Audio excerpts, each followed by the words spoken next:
Hey, I'm Mr. Ghost. If you love true horror stories, consider subscribing.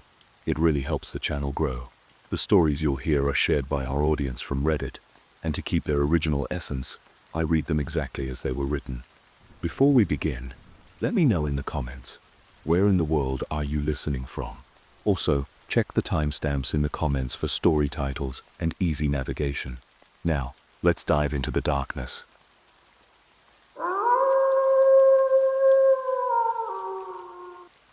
The sky weeps blood. It all happened so fast, and yet it's still confusing.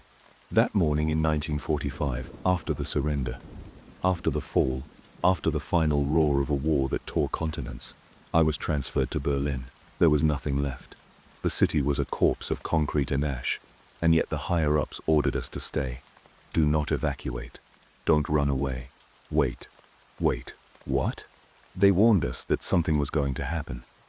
They didn't say what. We just had to be ready. Ready for something that couldn't be explained in words. Like something, anything else after the horror of war. It didn't make sense. Berlin was dead. There were no enemies left. No allies left. Only ruins, smoke and a silence that squeezed the chest like an invisible fist. But something worried the state. Something that did not appear in the reports or speeches. Something that the officers whispered between their teeth, with pale faces, as if saying it out loud was inviting him to appear. Something was approaching the city, and we were here to see it arrive.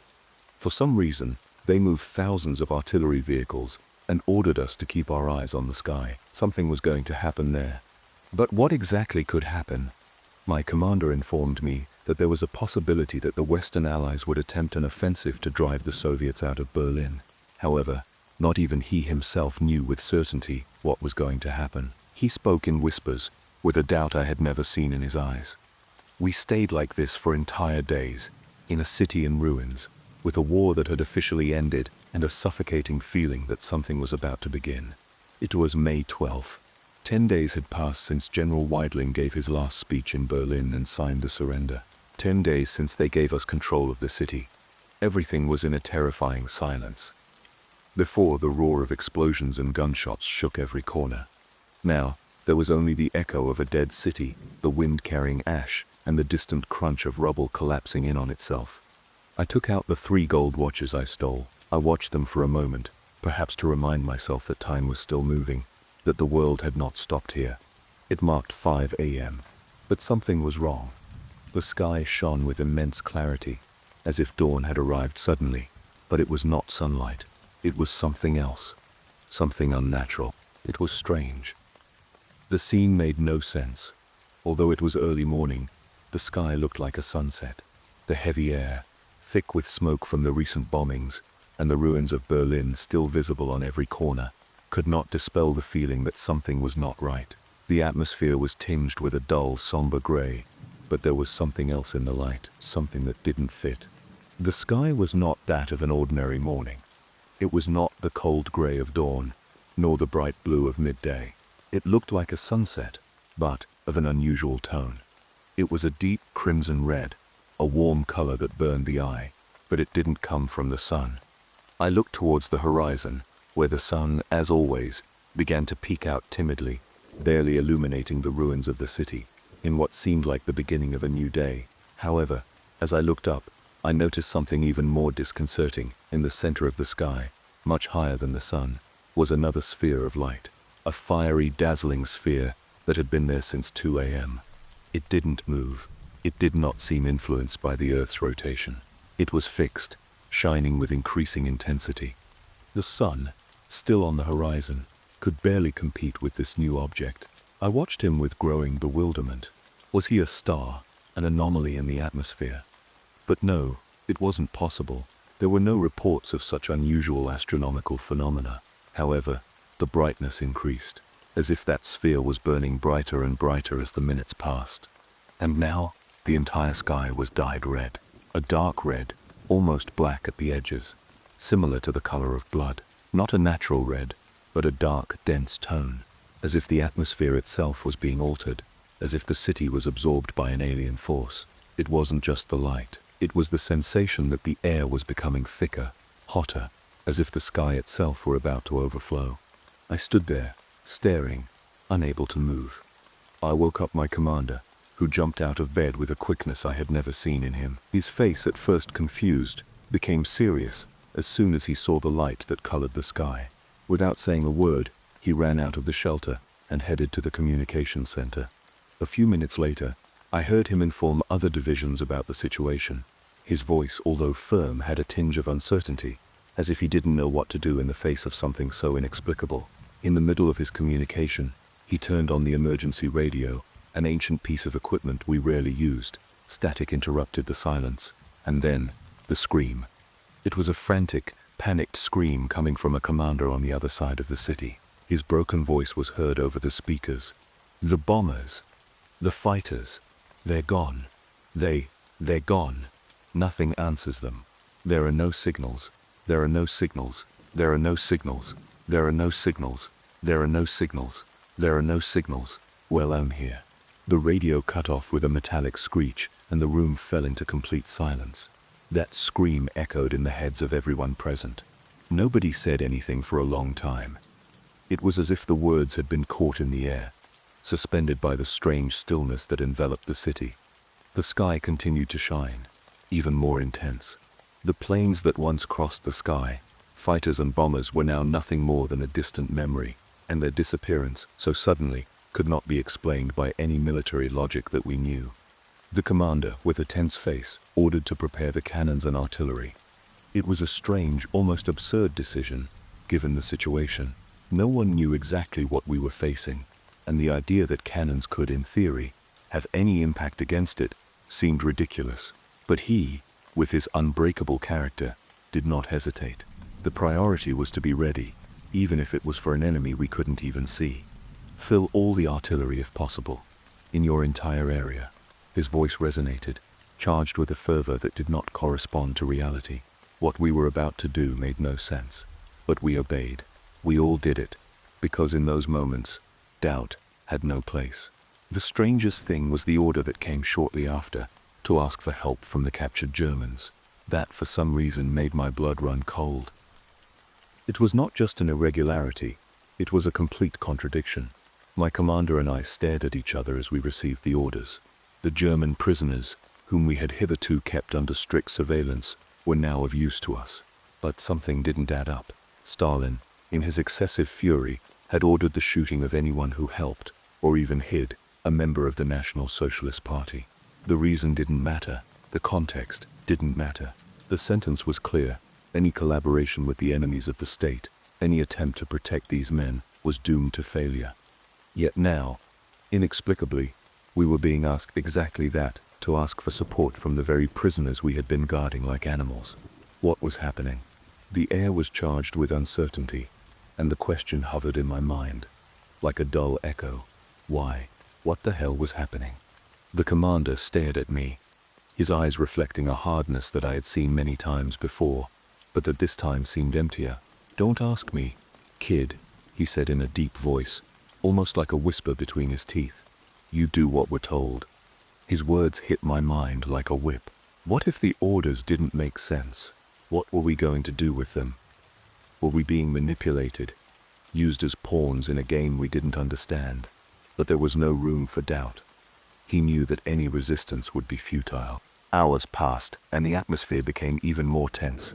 Fog and smoke continued to envelop Berlin, creating a suffocating atmosphere, as if the world was holding its breath. The men, nervous, kept looking at the sky, as if waiting for something, anything, to fall from there. Air support never arrived, or at least, that's what they told us. In the communications, they said that the fighters and bombers had been diverted, that they could not penetrate the airspace. But something told me that the real reason was much more disturbing. Whatever was in the sky, he had made it disappear. In a few minutes, we were supposed to launch the attack with everything we had, but now I wasn't sure of anything. He wasn't sure if the attack made sense. I wasn't sure of anything. And then, finally, we come to this point. Remember when I told you everything was confusing? Well, that confusion was about to multiply exponentially. Something began to come down from the cloudy sky. Something that at first looked human. But as I looked closer, I knew it wasn't. It was something else. He did not descend in a normal way, like an airplane or a parachutist. No, that thing, that entity descended upside down, in a way that defied all logic. His body writhed, as if gravity had no control over him. It was like seeing a human figure, but deformed, floating in the air as if defying the natural laws of physics. Curse. With that, I understood what the regime meant when it ordered us to keep our eyes fixed on the sky. It was not a plane. It was not a missile, nor a conventional threat. It was something that we would never have imagined in our worst nightmares. And now it was descending towards us. She was gigantic. So gigantic that, as I watched her shadow darken the city, I knew that if even one of her hands touched the ground, the center of Berlin, from the Tiergarten Park to the command post where I was, would disappear in an instant. The magnitude of that thing, its presence, was greater than any human being could comprehend. My commander, who until then had remained stoic, observing the situation with a cool mind, was completely terrified. His normally imperturbable face was now a mask of absolute horror. He stood motionless, staring up at the sky, unable to move a muscle. The bright light that filled the sky began to fade as that entity descended. The city, plunged into a heavy silence, seemed to have fallen into a deadly stillness. The atmosphere became denser, thicker, as if the air itself feared that presence. And then something happened, something that I could never, in my entire life, forget. That thing opened its mouth, a huge crack, a monstrous opening, and it was there that the light shone with an even more terrifying intensity, similar to sunlight, but with an almost blinding brilliance. The light did not come from the sky, but from within that mouth, as if the very darkness of the abysses were contained there. But what was worse, what would make me never be able to stop thinking about it, was what I saw inside that light. Through that opening, I could see thousands, perhaps millions of souls. They were fragmented, distorted figures, as if they were caught in a storm of endless agony. They writhed, silently screaming, their transparent bodies shining in the light, like ghosts lost in an ocean of despair. It was as if the light itself was made of their sufferings, as if they were trapped inside that thing, condemned to an eternity of torment. It was as if that thing, that gigantic aberration descending from heaven, was hell itself materialized, a place of infinite damnation that had come to drag us all into its abyss. My mind tried to find a rational explanation, but I couldn't. Logic, science, everything I knew about the world crumbled in front of what I was seeing. It was such pure horror that any attempt to understand it only made it more terrifying. That thing, that abomination, was not of this world, and worst of all, he seemed to be searching for something. Not just us, but something else, something deep in Berlin, something that was far beyond our understanding. And in that moment, I knew that our orders, our cannons, our artillery, meant nothing. In front of that, we were just insects, and that hell from which that creature came was already here. The earth began to shake, violently, as if the very core of Berlin were shaken by an ancient power. The ground creaked beneath our feet, and then the city that had been a battlefield, that had seen so much pain and suffering, was filled with piercing screams. But these screams did not come from the living. No, they were the cries of the dead, cries of lost souls, of those who could no longer find peace, of those who would never return. My commander, still in shock, tried to radio Moscow. His voice shook as he relayed the report, but what we heard on the other end was not a military response. Instead of orders, only sobs, cries, and screams of agony came. Distorted voices, as if millions of souls were trapped inside the transmitters.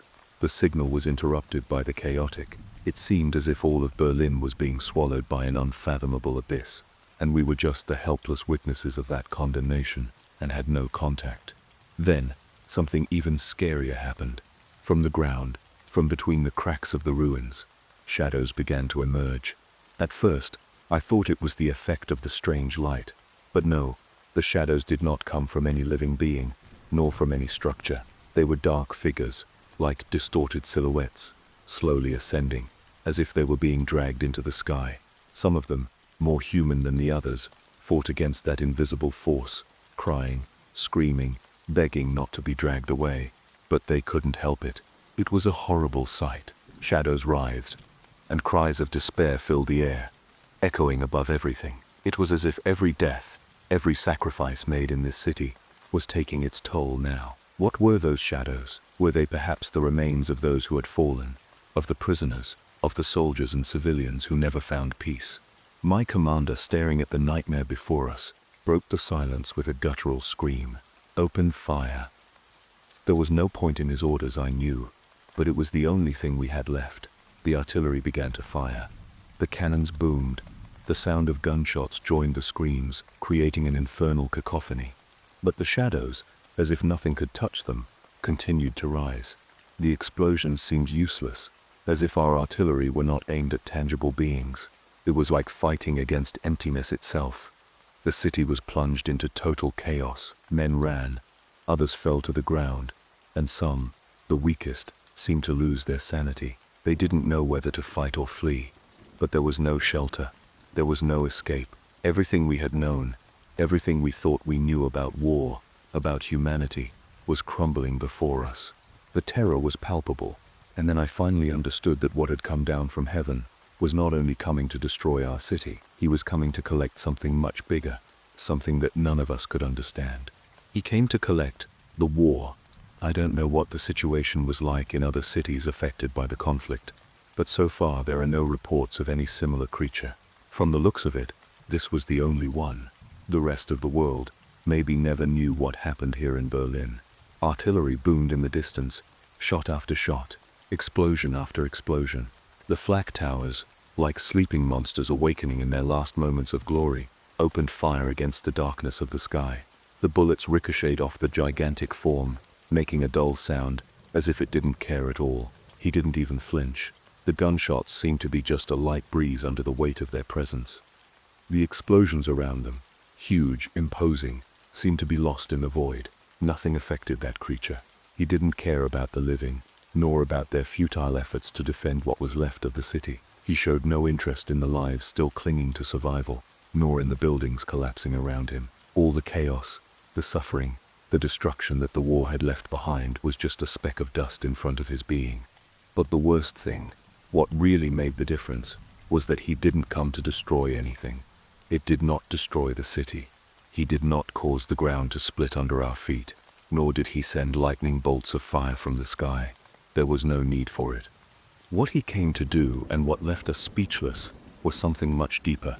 He took the souls of those who, like us, had seen the end of the war, the last and darkest chapter of our history.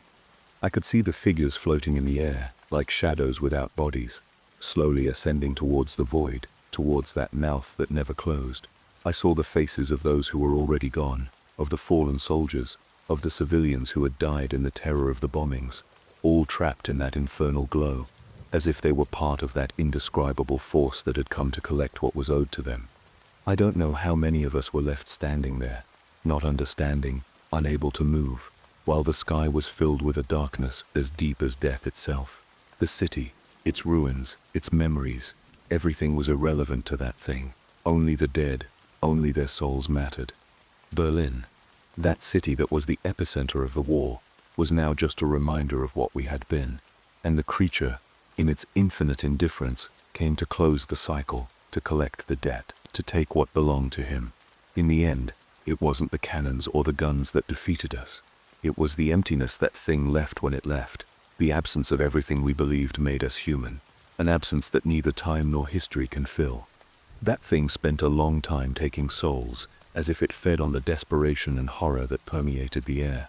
Every soul that ascended toward her seemed to vanish in a bright flash, as if the very essence of those who had witnessed the end of the world disintegrated into darkness, screams that were drowned in the wind, shadows that rose and disappeared, and everything mixed together in an indescribable chaos, like an endless nightmare. But despite the anguish that enveloped the city, the creature showed no hurry. He seemed to enjoy his work, as if each soul he took was a trophy adorning his macabre existence. And when there was nothing left, when the last soul vanished in the blinding light of his mouth, he began to leave, in a way so strange, so unnatural, that it made me think that everything I had witnessed until then was just an illusion. He rose from the ground slowly, his movements inverse to gravity, as if he were undoing the path he had taken. His feet crossed in the air, forming a perfect triangle. A figure that made me think of something much older, something ancestral, a sign that could have had dark meanings, like an omen of things to come. As he ascended, his body began to spin, defying any logic, as if physics itself were being distorted in his presence. And at that turn, his face lit up for an instant, showing a smile he would never forget. It was an evil smile, so wide that his lips stretched into a deathly cut. The teeth, long and sharp, stood out like blades of shining metal, pointed and shiny, reflecting the sunlight that was just beginning to filter through the clouds. Each tooth seemed to cling to the last vestige of what was once human in that creature, and at the same time, it was a reminder of all that had been lost. And as he ascended, his laughter was heard, not as a sound, but as a vibration that resonated in the air, penetrating the bones, making the very space around him seem to crumble. A laugh that, at first, was light, but that intensified, until it became a deep roar, as if the entire universe was laughing with it. With each passing second, the figure disappeared further into the sky, fading like a shadow receding at dawn, until finally, it was gone, as if it had never been there, as if the war, the city and ourselves, were just a temporary gap in its path. Only we were left, in the stillness, with the echo of laughter resonating in our minds, while Berlin continued to die, beyond the physical, beyond the war itself. And then I understood that the war had never really ended. What had happened was just a reminder that some horrors never go away.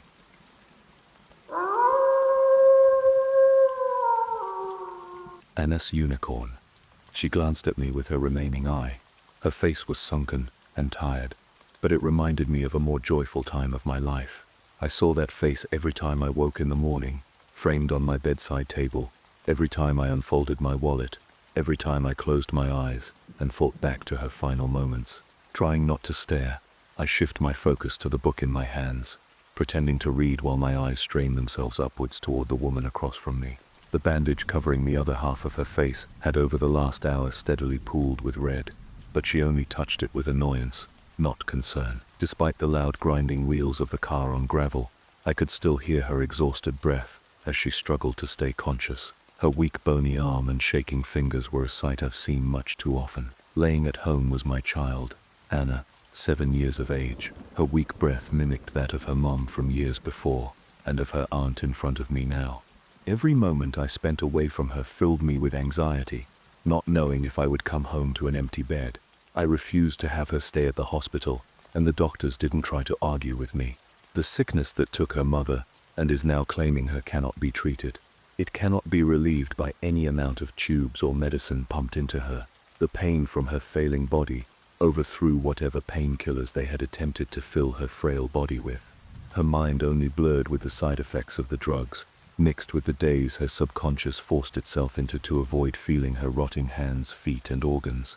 Between the 5 years that my wife had passed, and when my daughter fell ill, I had hoped for some advancement in medicine, some sort of missing puzzle piece that scientists and doctors just accidentally overlooked, to be picked up and slid into the right spot. When nothing came, my only options were religion, praying for miracles I didn't believe in.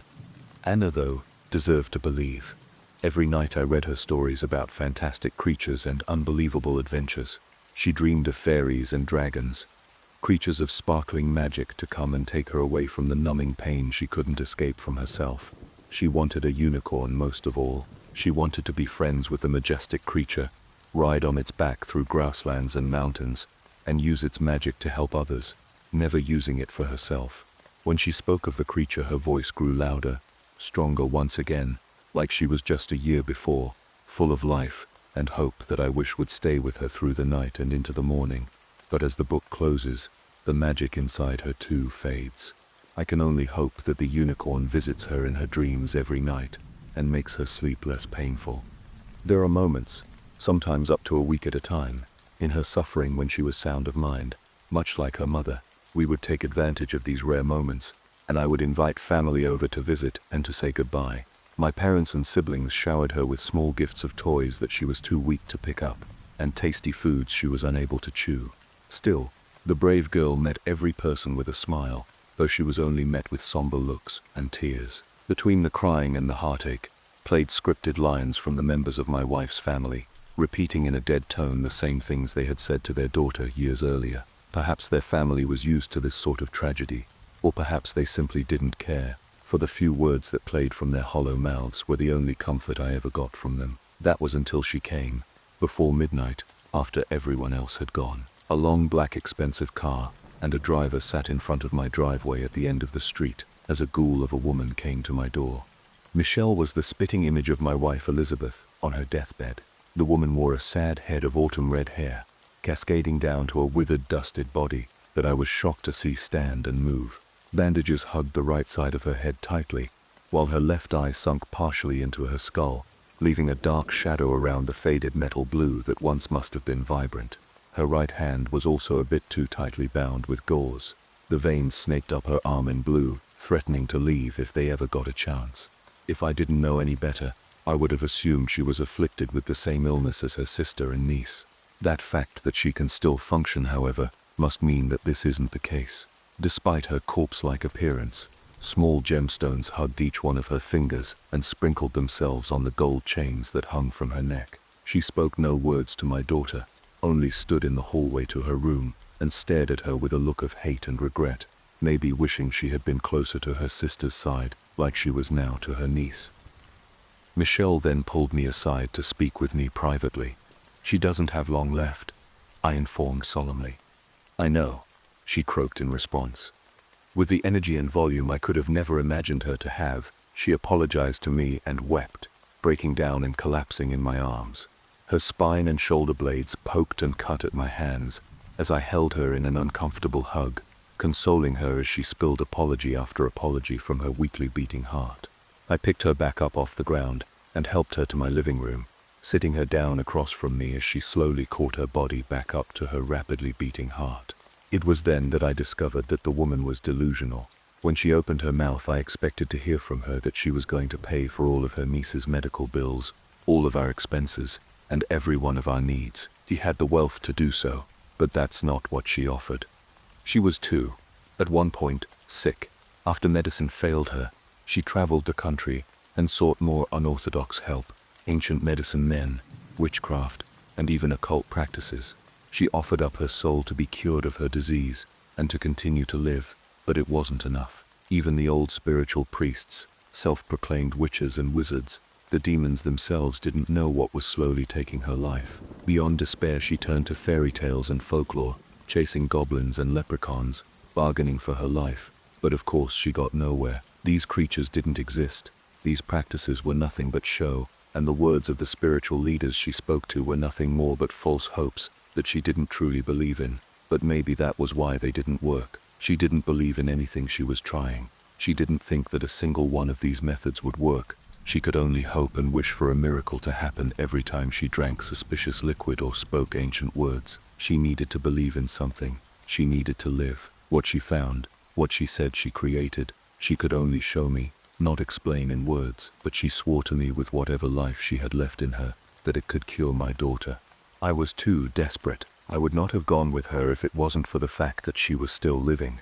I left my daughter to the care of her grandparents, then agreed to go with Michelle. I was promised that the trip would be a fast 1-2 days at the most. We would be taking her private jet, landing in Scotland, and then I would be back the next morning with a healthy daughter. What would I have to lose now? At the chance of my daughter being cured, I accepted.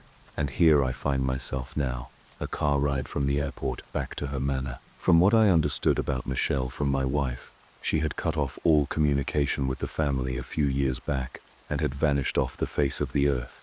Now it is apparent to me that during this time she must have been on her hunt for life. I suppose somewhere in between clinging on to hope and belief, she must have found time to play and win the lottery. Perhaps that was the reason she had cut herself off from everyone else. The driver pulled up to a small, modest house, situated before a thick, dark wood line. The aging, small 2-story home was far from the large castle-like manor that I had pictured in my mind. The wood that held that house together grew moss and cracked at every possible end. The paint and protection stripped by weather and left the raw wood underneath to rot. The windows cracked but didn't have the energy to shatter by themselves, threatening to let go at the slightest breeze or tremor. She lived isolated, in a decaying old home in the middle of the forest, hoarding jewels and magical secrets away from the modern world. For a moment I wanted to turn and hop onto the next flight back to my daughter at home, but the witch of the woods promised me again that all would be explained once I was inside. As we entered, I told her I wasn't hungry. I didn't want a drink.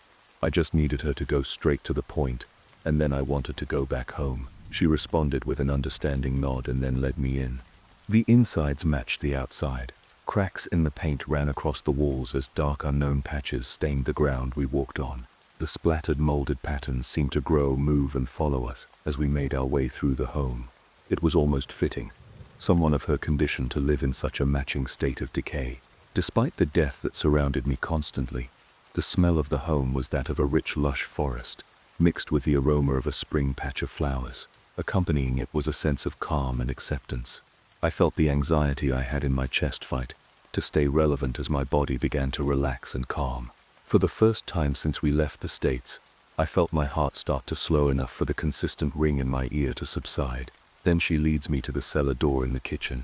Vines grew from underneath the small gap between the door and the floor, climbing up towards the ceiling and patterning out into the tree across it. She reached with her shaky bandaged hand and turned the doorknob, opening it and nodding for me to follow her down. When we were kids, Mom read to us about unicorns, she said between breaths. She told us that in ancient times people believed that a unicorn's horn could heal any disease it touched, grant any wish asked upon it, and even bring immortality to whoever claims it. You must think it silly of me that I searched for a unicorn in my times of desperation. She gave me a somber and embarrassed smile. I knew, of course, everything that I did was nothing more than nonsense. Like I said before, it was only nonsense because I didn't have the belief needed to make it what I needed it to be. We descended further down into the cellar, the vines growing thicker along the wall the further down we got. Slowly the ground turned to dirt, and the dirt turned into grass, sprouting small flowers that grew in faded lamplight. "Did you find one?" I asked, as I slowed my descent, my chest heaving, my anxiety returning tenfold. "No," she giggled. "No, I am not stupid. I know unicorns do not exist. I don't believe in these magical creatures." She trailed off as we turned the corner into the cellar. She reached for a string hanging near the entryway and pulled it, creaking open a loud wooden window on the opposite wall from us. But I did believe I could make one. The sunlight traveled across the grassy floor to the center of the room, lighting up 3 metal blue eyes embedded in the wood sculpture rooted to the ground. The calm aura the sculpture emitted betrayed the terrifying sight that it forced upon me. Organs, limbs, skin, and hair were carefully grafted into the wood of the equine body rising from the ground. The intestine, muscle, and tendon moved against the splintered wood as a mane of mixed-color hair fell down its neck. Its lower jaw is hung by loose roots, exposing a tongue made from at least 4 others, stitched together by leaf threads. Random arms, hands, legs, and feet protruded from the body and moved ever so calmly as the rest of the eyes across its body opened to look at me and Michelle. Placed upon its head, surrounded by multiple eyes, was a horn of gold and bone. Michelle turned to me again. Tears and blood ran down her cheeks as she struggled to speak. "It takes offerings. I'm so sorry. I should have never. I had offered Elizabeth's life for mine. Anna was collateral." A pair of familiar metal blue eyes turned to look at me, tears and sap beginning to drip from them. "There are so many." I took a step back and pressed myself against the wall of the cellar. I just wanted my life, but I kept hearing it in my dreams. It made me want more, and I couldn't stop. The horrific amalgamation of grafted innocence sat before us and claimed itself to be a creature of magic and wonder. In a hopeful reality, it was nothing more than a creation of a sick woman long past her expiration. With sick patience, she peeled the wrappings off of her hand and held it up face level for me to see. A hole was bored out of her palm, dripping a sticky yellow-red substance that was a mix of blood and raw sap.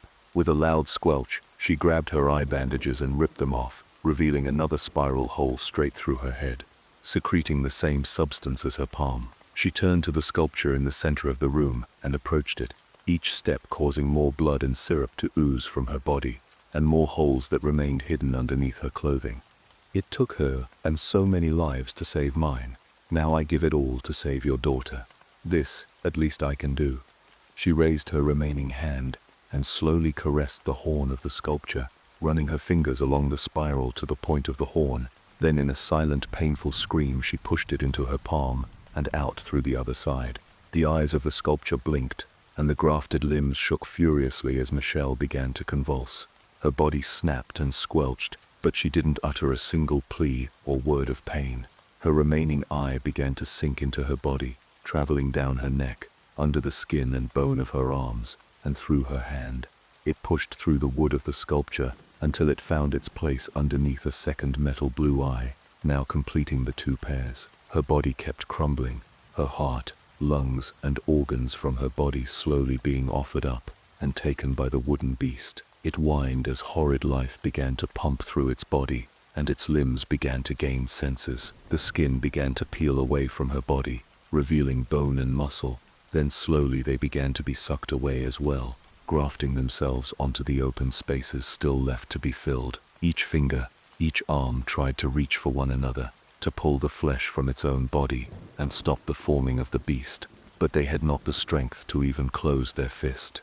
The grass beneath its bone hooves began to sprout and grow more rapidly. The flowers all went into bloom. The sunlight intensified as the unicorn came to life, its multiple eyes blinking in opposition to its birth. The beast whined loudly, uprooting itself from the ground to stand before me, looking into my heart and soul with its two pairs of metal blue eyes. One pair looked to me with longing and sorrow, the other with purpose and acceptance. The unhinged jaw finally snapped upwards and into place. The beast let out a loud neigh as it attempted to move towards me, its limbs cracking and splintering against one another with every step that it took. I tried to turn and run, but my body began to give in to the ever-growing pressure emitting from the creature. It dipped its head, offering me a wish, its image already beginning to invade and haunt my mind like it did. Michelle, it told me, I could have riches, I could save millions, end world hunger, start world peace. I could bring back my wife. I felt my hand reach upwards towards its horn, but I stopped, caressing the familiar eyes instead. I refused, and when my eyes fell to black, I dreamed of nothing. When I woke, the creature was gone. The only proof it had ever existed was the splintered hoof marks left behind in the grass. I came home a day later as promised. Piles of empty toy packaging met me first at the end of my driveway, piled high against the brown trash can. Then I heard her voice, calling out my name.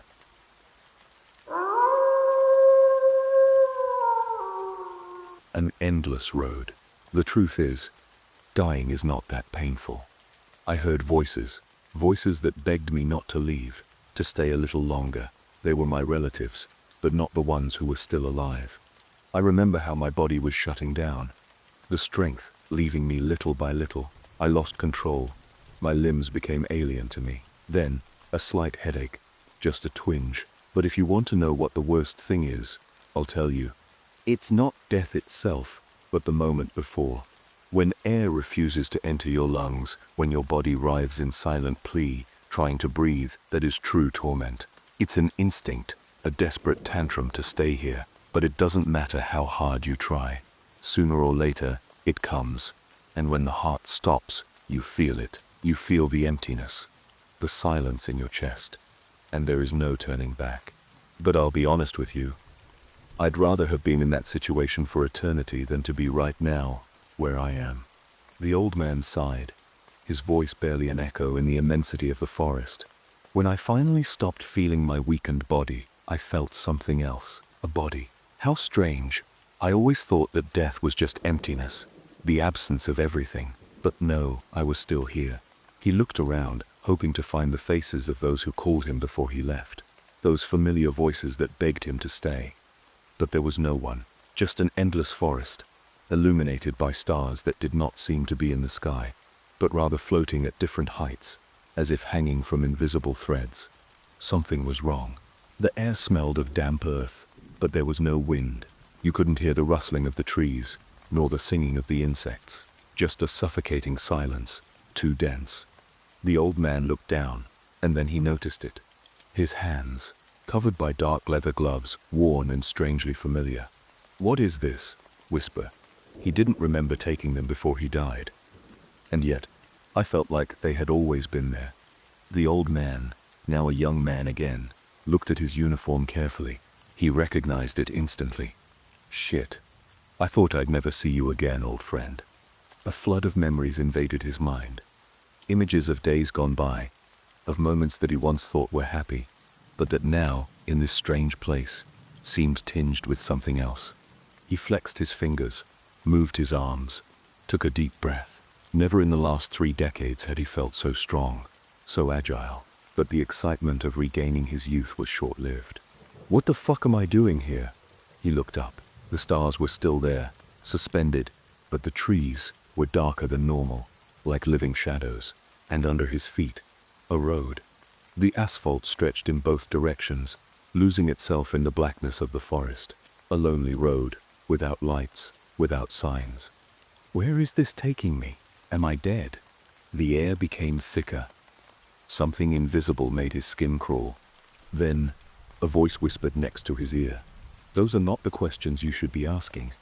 The young man turned sharply, ready to face whoever was behind him. But there was no one. The old man began to feel a strange sensation, as if the darkness itself was overflowing, approaching him. The air around him became heavy, stale, and an incomprehensible pressure settled in his chest. Something was wrong, something he couldn't understand. In the distance, on the deserted road, he saw movement. Something, or someone, was crawling towards him. The figure was grotesque, its body twisted and strange, but even more disturbing was the way it slid across the floor. With each movement, the creature seemed to break, as if its bones did not fit, but it continued to advance, with a chilling determination. "What the hell is that? It looks like a person," but the old man couldn't look away. Something inside him, something he didn't understand, told him that this thing wasn't human. It wasn't in any way. The creature dragged its body disinterestedly, as if it were in no hurry. But as it moved forward, the old man felt an unmistakable presence, something that made his skin crawl. That thing had sensed his presence. Suddenly her eyes, dark and empty, fixed on him. It was as if all the darkness around him was concentrated in that gaze. The old man, motionless, stood there, feeling his heart pounding. He couldn't move or breathe. The figure continued its path, advancing slowly, until, abruptly, it stopped its crawling and raised its face. It was then that the old man saw what he feared. The creature's mouth opened unnaturally, a cavity far larger than a human could bear. A distorted human face emerged from his throat. It wasn't a normal face. It was wrinkled, deformed, with empty eyes staring with a terrifying intensity. He was human, but he wasn't. "Damn," the old man muttered, his throat dry, cold sweat covering his forehead. The creature, now fully aware of the old man's presence, began to crawl with dizzying speed. His movements were erratic, but filled with inhuman strength, as if his joints had no limits. It advanced towards him, with the speed of a snake ready to devour. The old man took a step back, fear hitting his chest like a fist. But before he could react, a voice echoed in his mind, a low, urgent whisper that shook him to the bone. "Run, before I reach you." The order was clear, blunt. Something inside him urged him to move, and without thinking, without reasoning, the old man began to run, to throw himself forward with all the strength that his young legs allowed him. He ran so fast that the asphalt crunched under his feet. The shoes clicked with each step. The sound was deafening, as if the noise of walking was a warning. He looked back once, but when he did so, he saw only shadows, as if the creature were blurring in the air, dematerializing, and taking shape again with each stride he took. The darkness around him seemed to devour everything, as if the forest itself was trying to trap the old man in its jaws. Fear drove him, kept him alert. His breathing was rapid and uncontrolled, but he couldn't stop. No matter how fast he ran, something inside him told him that if he stopped moving, that thing would catch up with him, drag him into its dark world and devour him in a horrible way, in a place where time and light no longer existed. The shadows surrounded him more, the stars went out, and the sound of the creature continued to echo in the distance, always close. The old man knew that he could not escape forever. The old man, with fear on his skin, felt a warning run through his body, an urgent need not to turn around. But the temptation, the curiosity, got the better of him. His head was screaming at him not to do it, not to look back, not to get caught up in that gathering darkness, but he couldn't help it. With a knot in his stomach, he turned slowly, his eyes searching for what was chasing him. And there, in the middle of the road, he saw something that didn't fit. It was an insect, but not a common insect. His body was small, but his head was that of a man, large, grotesque, deformed, with an expression of suffering that seemed frozen in time. His jaw moved, as if he were speaking, but the sound was incomprehensible, like a murmur in the distance. "Shit, this is not heaven." "Definitely," the old man murmured, feeling reality itself crumble around him. The road seemed endless. Every step he took, every deep breath, brought him nowhere closer. There was no end in that dark and desolate corridor, neither beginning nor end, just a straight line stretching into the blackness. The forest was no longer there. The stars no longer shone with the same intensity. Everything felt like an echo of something lost, something that never was. The old man gritted his teeth. Despite the desperation, his body continued to move forward, as if it were being guided by something, or perhaps by nothing at all. He just followed the path, not understanding if he was really escaping, or if he was simply walking towards his doom. The voices continued to echo in his mind, mixed with the whispers of the human-headed insect, and time seemed to become elastic. Every second stretched, every step felt eternal. "There is no end, there is no way out," he thought, but his feet continued, as if something more than his will propelled them. Horror settled inside him, like a cold weight on his chest, but, more than fear, what he felt now was a disturbing resignation. Maybe he shouldn't wonder if he was dead. Maybe the real question was, where was he? As the old man moved forward, the path became increasingly strange, more distorted. The electricity poles, which initially looked familiar, began to look strange. Some were disconnected, their cables dangling like dead snakes, while others made strange noises, an intermittent hum that resonated through the air with an uncomfortable vibration, as if the shadows themselves were whispering through them. The trees, once imposing and natural, were beginning to take on strange shapes. Some no longer looked like trees at all, but rather silhouettes of something he couldn't identify, something that twisted and changed shape as his eyes tried to focus on them. There were vaguely human figures, contorted, with empty eyes that watched him from the shadows, but every time he tried to see them clearly, they faded into the haze, as if they did not want to be understood. The wind, which was previously a gentle breeze, began to transform. The soft whispers in the air became dark murmurs, voices passing in a language he didn't recognize, and distant laughter filtering through the leaves, as if something was laughing at his anguish. A shiver ran down his spine, and his breathing became more labored, but he couldn't stop. The impulse to move forward, to continue, seemed stronger than fear. As he walked, the stars that adorned the sky began to disappear, fading one by one, as if an invisible hand was slowly erasing them. The sky, which was previously full of light, became an opaque void, like a black canvas that swallowed everything that previously existed.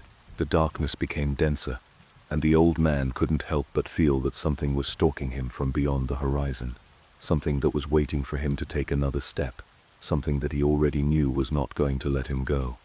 The air was stuffy, heavy, and each breath was like a fight against the invisible pressure that surrounded him. Every time he looked around, the shadows seemed to move, as if they were alive. He felt watched by things he couldn't see, but knew were there, waiting. "What is this place?" he thought, a cold sweat covering his forehead, but his mind was no longer finding answers, only more questions, each one more terrifying than the last. And still, he kept walking, because I couldn't stop doing it anymore. The old man, with his heart racing, began to hear a strange sound. At first he thought it was the wind, but as he continued, he realized that it wasn't that. The trees, those same trees that seemed inanimate before, began to sing. They were not singing a sweet or soft melody, but a distorted song, as if its roots were weaving words, creating a melody that baffled him and filled him with deep discomfort. But that was not all. The trees began to laugh, a twisted sound that mixed with the singing, laughter that was not human, but something more primal, something darker, as if the very shadows that surrounded them had given them life. And then, as if responding to an internal impulse, its roots began to move. Strangely, they dug themselves out of the ground and slithered to new places, changing the structure of the forest, while their trunks twisted and stretched, as if they were conscious beings that moved and rearranged themselves at will. The branches of the trees reached out towards him, as if they wanted to reach him, to seize him. The figure of the branches transformed into something almost human, into tentacles that stretched out towards him, trying to block his path. The old man backed away, his mind bursting into panic. The trees were not only alive, but they seemed to have a will of their own, a will that did not want him there. It just can't be, he thought. His breathing became erratic, his fear beginning to take over his body. He had to escape, but the way was being blocked by those branches that closed like relentless doors. His mind struggled to find a solution, but at that moment, something worse made him look back. The monster was there, getting closer and closer, slithering through the darkness, its body dragging as if it had no bones, a shapeless mass that moved with terrifying speed.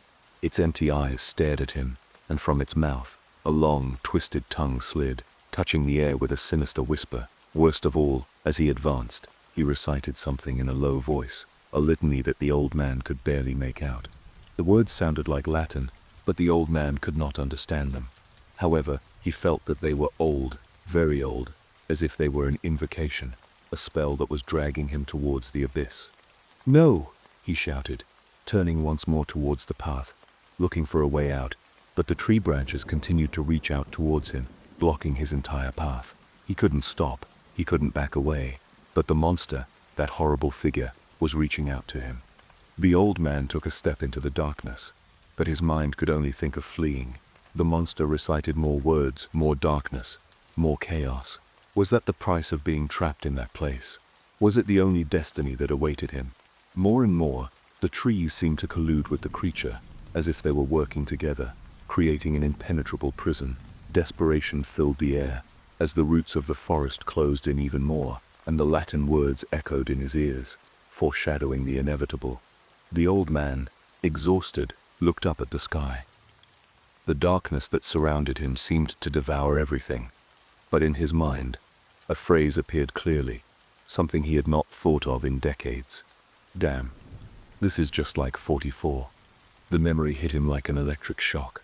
Back then, when he was still young, he had experienced similar horrors in a distant war that had left marks on him that never disappeared. But this feeling, this emptiness, this anguish, everything seemed like a repetition of that suffering. Now, in this place, the same shadows stalked him, but with even greater intensity.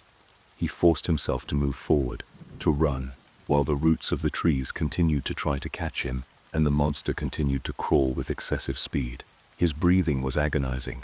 Every muscle in his body screamed in pain, but fear, that primordial anxiety, kept him moving. The branches continued to advance towards him, and with each step, he felt as if he were getting closer to madness.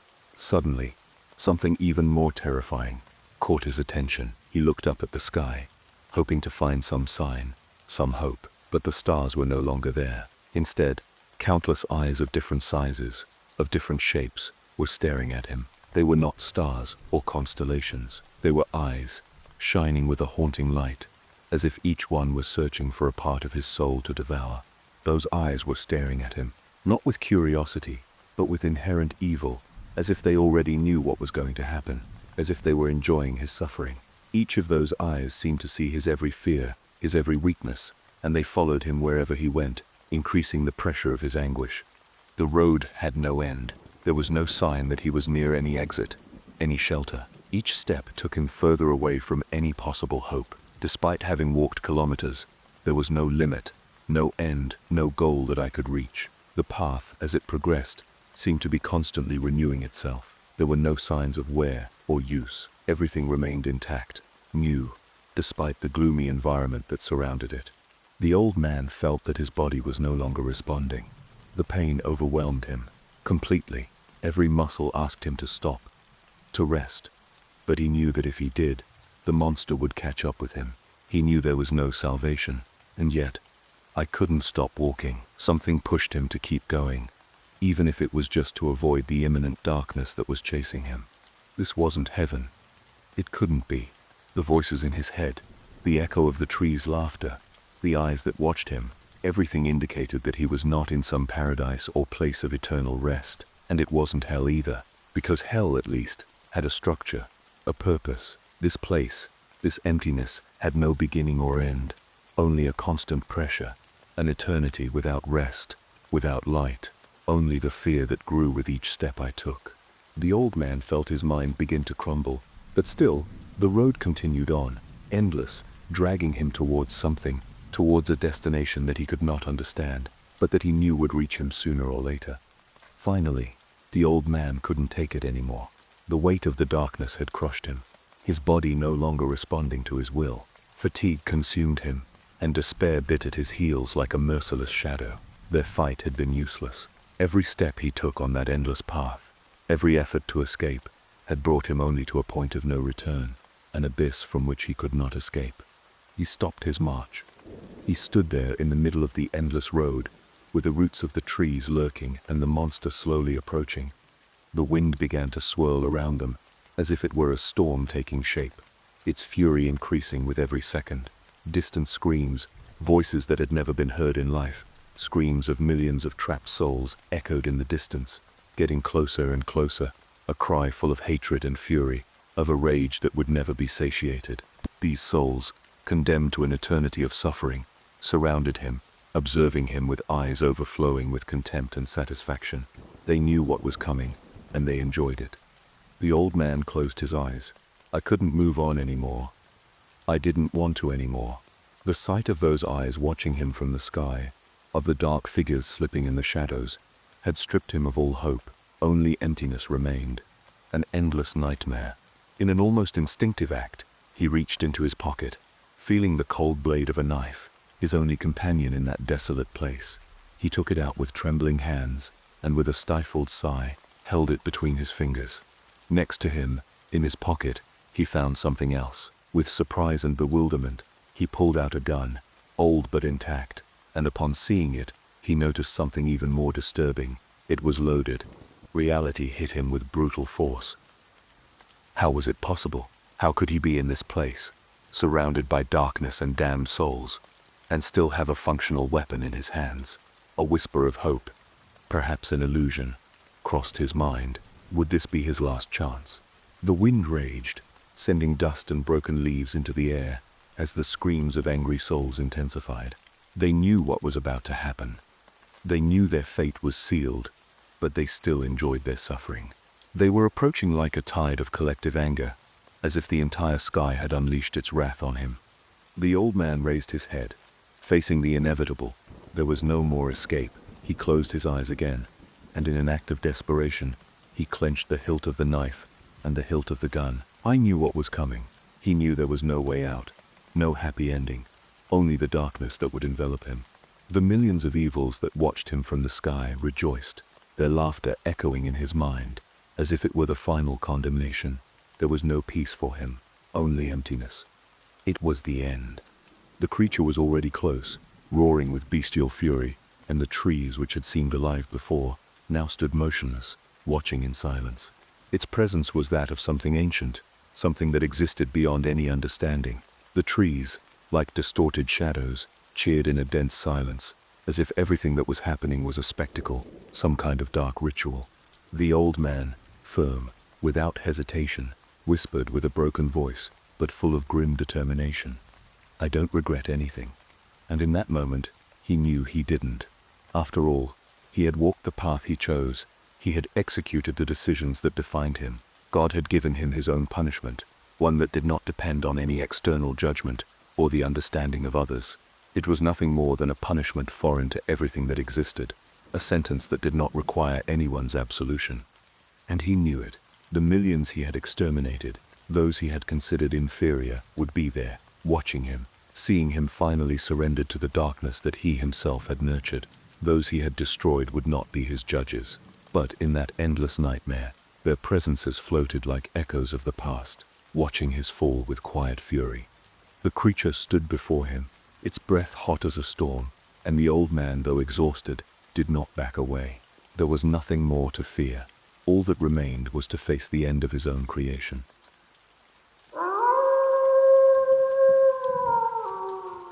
They came at 3 a.m. I don't know where to start. I never really believed in the paranormal, never had anything happen to me or my family, until a few months ago when my beliefs were turned upside down. I searched the internet, looking for anything similar to what happened to us, and what I found scared me. So many others before me had encountered what people call the black-eyed children. It all started one night when my wife and I were abruptly woken at 3 a.m. by a loud knock, knock, knock. Still groggy, I stumbled to the front door, my mind foggy with sleep, while the knocking continued. Peering through the peephole, I was startled to see two young children, a boy and a girl, standing outside. Their heads were tilted downward, faces hidden in shadow, dressed in what appeared to be old-fashioned clothing. A flood of questions ran through my mind.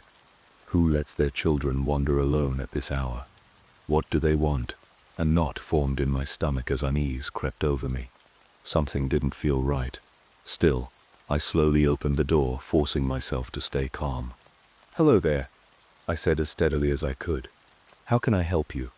The boy was the one who spoke. "We are so cold. Can we come in and call our parents?" His voice was wrong. It sounded distorted, as if two voices were speaking at once. A deep, instinctual dread filled me. I knew with every fiber of my being that if I let them in, something terrible would happen. "Maybe I can call your parents for you," I offered instead. And that's when they both looked up. They say, eyes are the gateway to the soul. But theirs were pitch black. "You need to let us in," the little girl said. "We are so cold. We just want to go home." Just then my wife's voice came from behind me. "Is everything okay? Who's there?" She stepped closer, peering over my shoulder, then screamed. Without thinking, I slammed the door shut, my heart pounding. And that's when the knocking started again. Only this time, it wasn't just at the front door. It was everywhere. Every door in the house. Then the voices followed. "Let us in. You need to let us in." We ran to our bedroom, locking the door behind us. The knocking never stopped. It echoed through the walls, relentless, as we huddled together, shaking. It only ceased when the first rays of sunlight crept through the window. To this day, I don't know what really happened. Were they just lost kids, maybe wearing contact lenses, or was it something else? Something far worse. All I know is that my wife and I have never felt safe in our house since.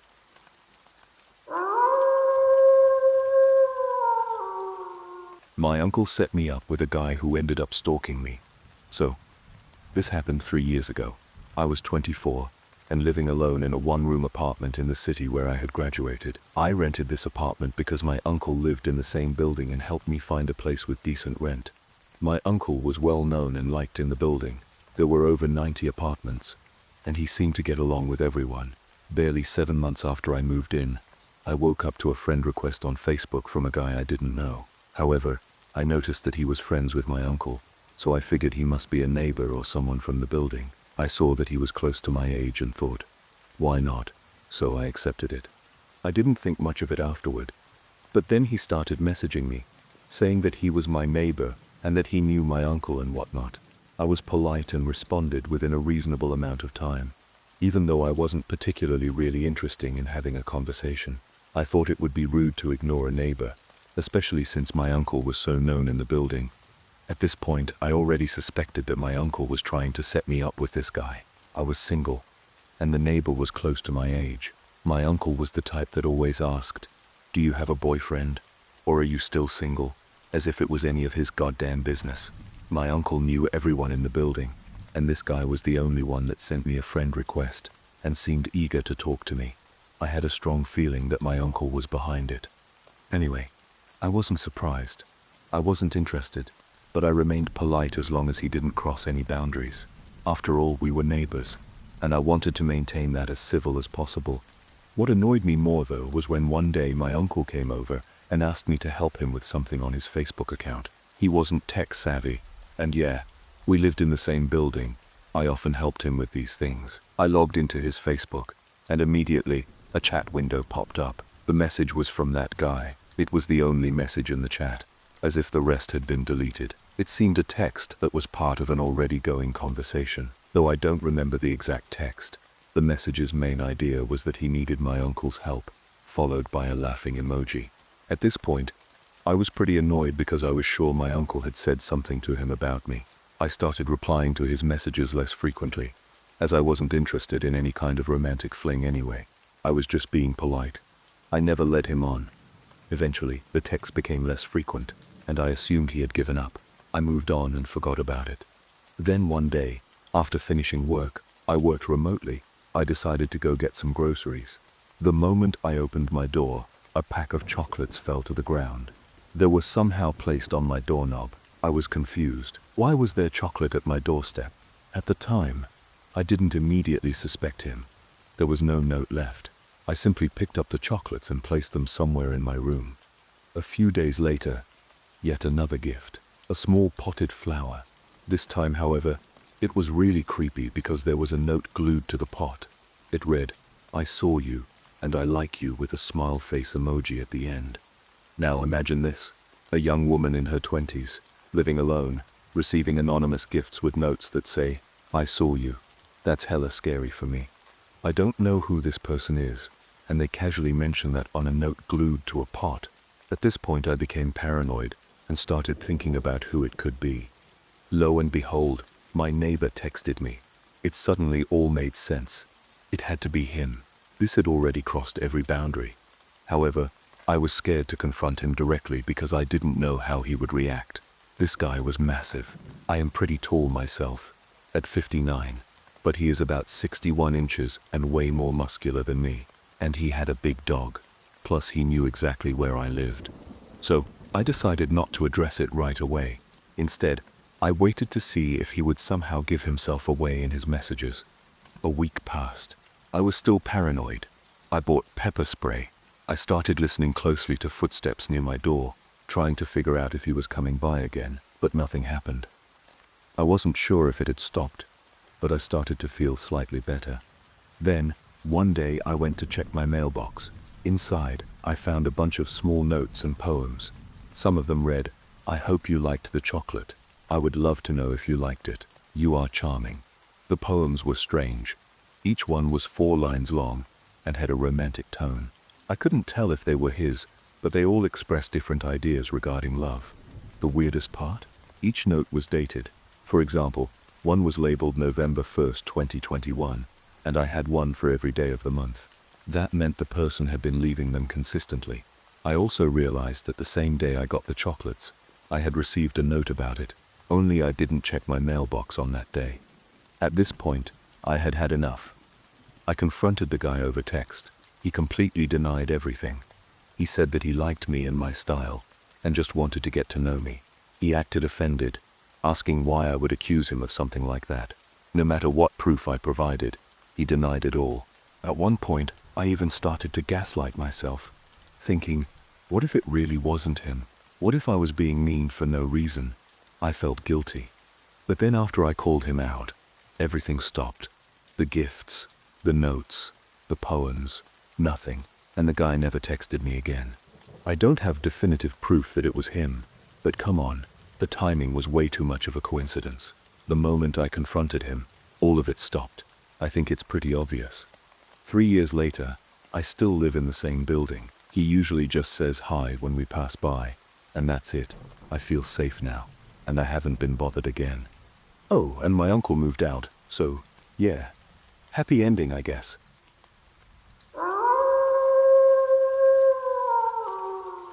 The first time I was ever followed home, I was either in 7th or 8th grade when this story took place. It was a hot, humid summer in the Midwest, and I lived in one of those true crime story towns. You know the type. Nothing bad happens here. Everyone knows everyone. The sun had just started to set when my softball game ended. Everyone was packing up to head home, and my little sister had already been driven home by our father. My coach had offered me a ride, but, being an idiot and embarrassed to accept help, I turned him down. Again, the stupidest decision I could have made.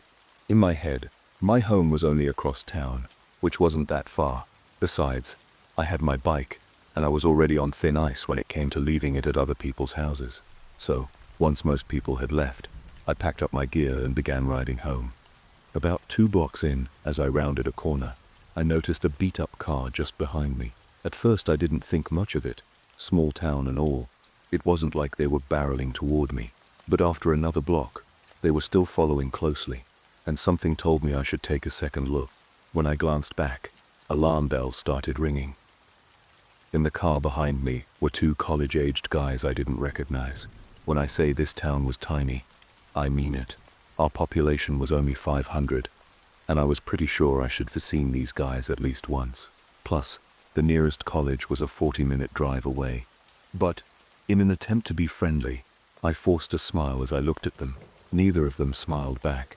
They didn't even look annoyed at me being in front of them. No, they were staring at me, dead-eyed, as if they were fixated. At the time, I was a big fan of true crime, and I had heard once that if you think someone is following you, you can try circling the block. If they're still there, chances are they're following you. I didn't have a phone back then, so I couldn't call anyone. Circling the block to calm my nerves seemed like the best option. I tried to rationalize it in my head. They're just trying to get home, Star. You're just paranoid. That's all. So, I decided to circle the block. I started by taking 2 left turns, maintaining a steady pace and not looking back.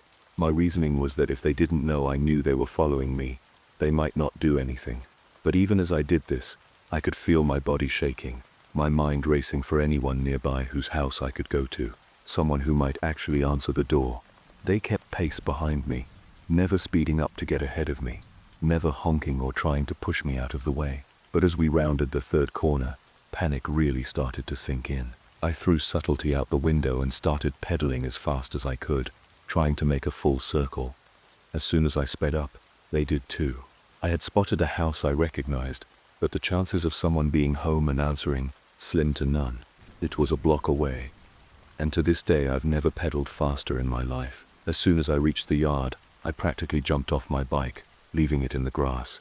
I glanced back at them one last time, and just as I feared, they had stopped at the same spot where I had left my bike. Both of them were staring at me. Waiting, I chose the side door instead of the front, hoping it would be less obvious. But they could still see me.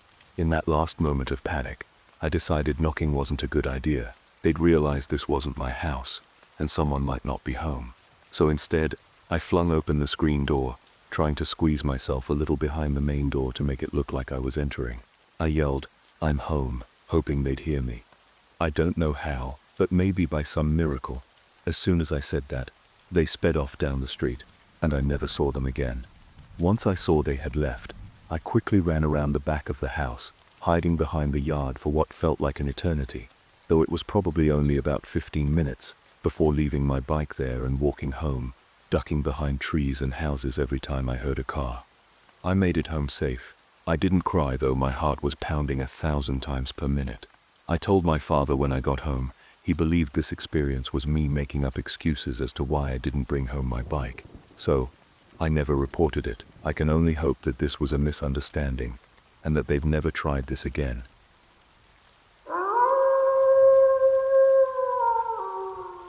I heard my husband's voice, but it isn't him. "You know I've always loved your apple pies," my mother-in-law said, her eyes glistening with a mix of sadness and nostalgia.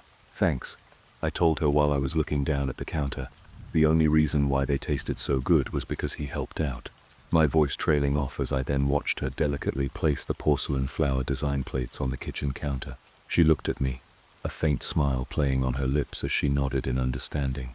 I carried out the food towards the truck where my father-in-law was in the driver's seat, and my son, Aiden, was in the back seat behind the driver's seat, my father-in-law's face etched with lines of grief. The chilly air outside seemed to cling to us, a stark reminder of the cold reality we were facing that day. The scent of warm meals mingled with the diesel fumes from the old truck, creating an oddly comforting smell that filled the space around us. The plastic containers felt heavier than usual in my arms, as if they held the weight of our shared sorrow. "Is Kimberlyn on her way out?" he asked. Looked at me through the open window of the car door. "Almost, Gerald. Just a little bit more things and we're good to go," I replied with my eyes being watery. "It's all right, Beth. We miss him too. He's the greatest person we had to lose." As soon as my mother-in-law came out of the house, we loaded the last of the containers filled with food into the back of the truck. She paused for a moment, her hand resting on the tailgate, and took a deep breath before climbing into the passenger seat. The silence in the car was thick with unspoken words, a testament to the profound loss we were all feeling. The engine rumbled to life, and we pulled away from the house. The drive to the funeral home was a slow procession.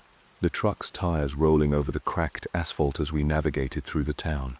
The scenery was a blur of familiar sights, each one stitched with a memory of my husband John. The sun hung low in the sky, casting a soft, mournful light over the landscape, and the leaves of the trees whispered a hymn as they danced in the gentle breeze.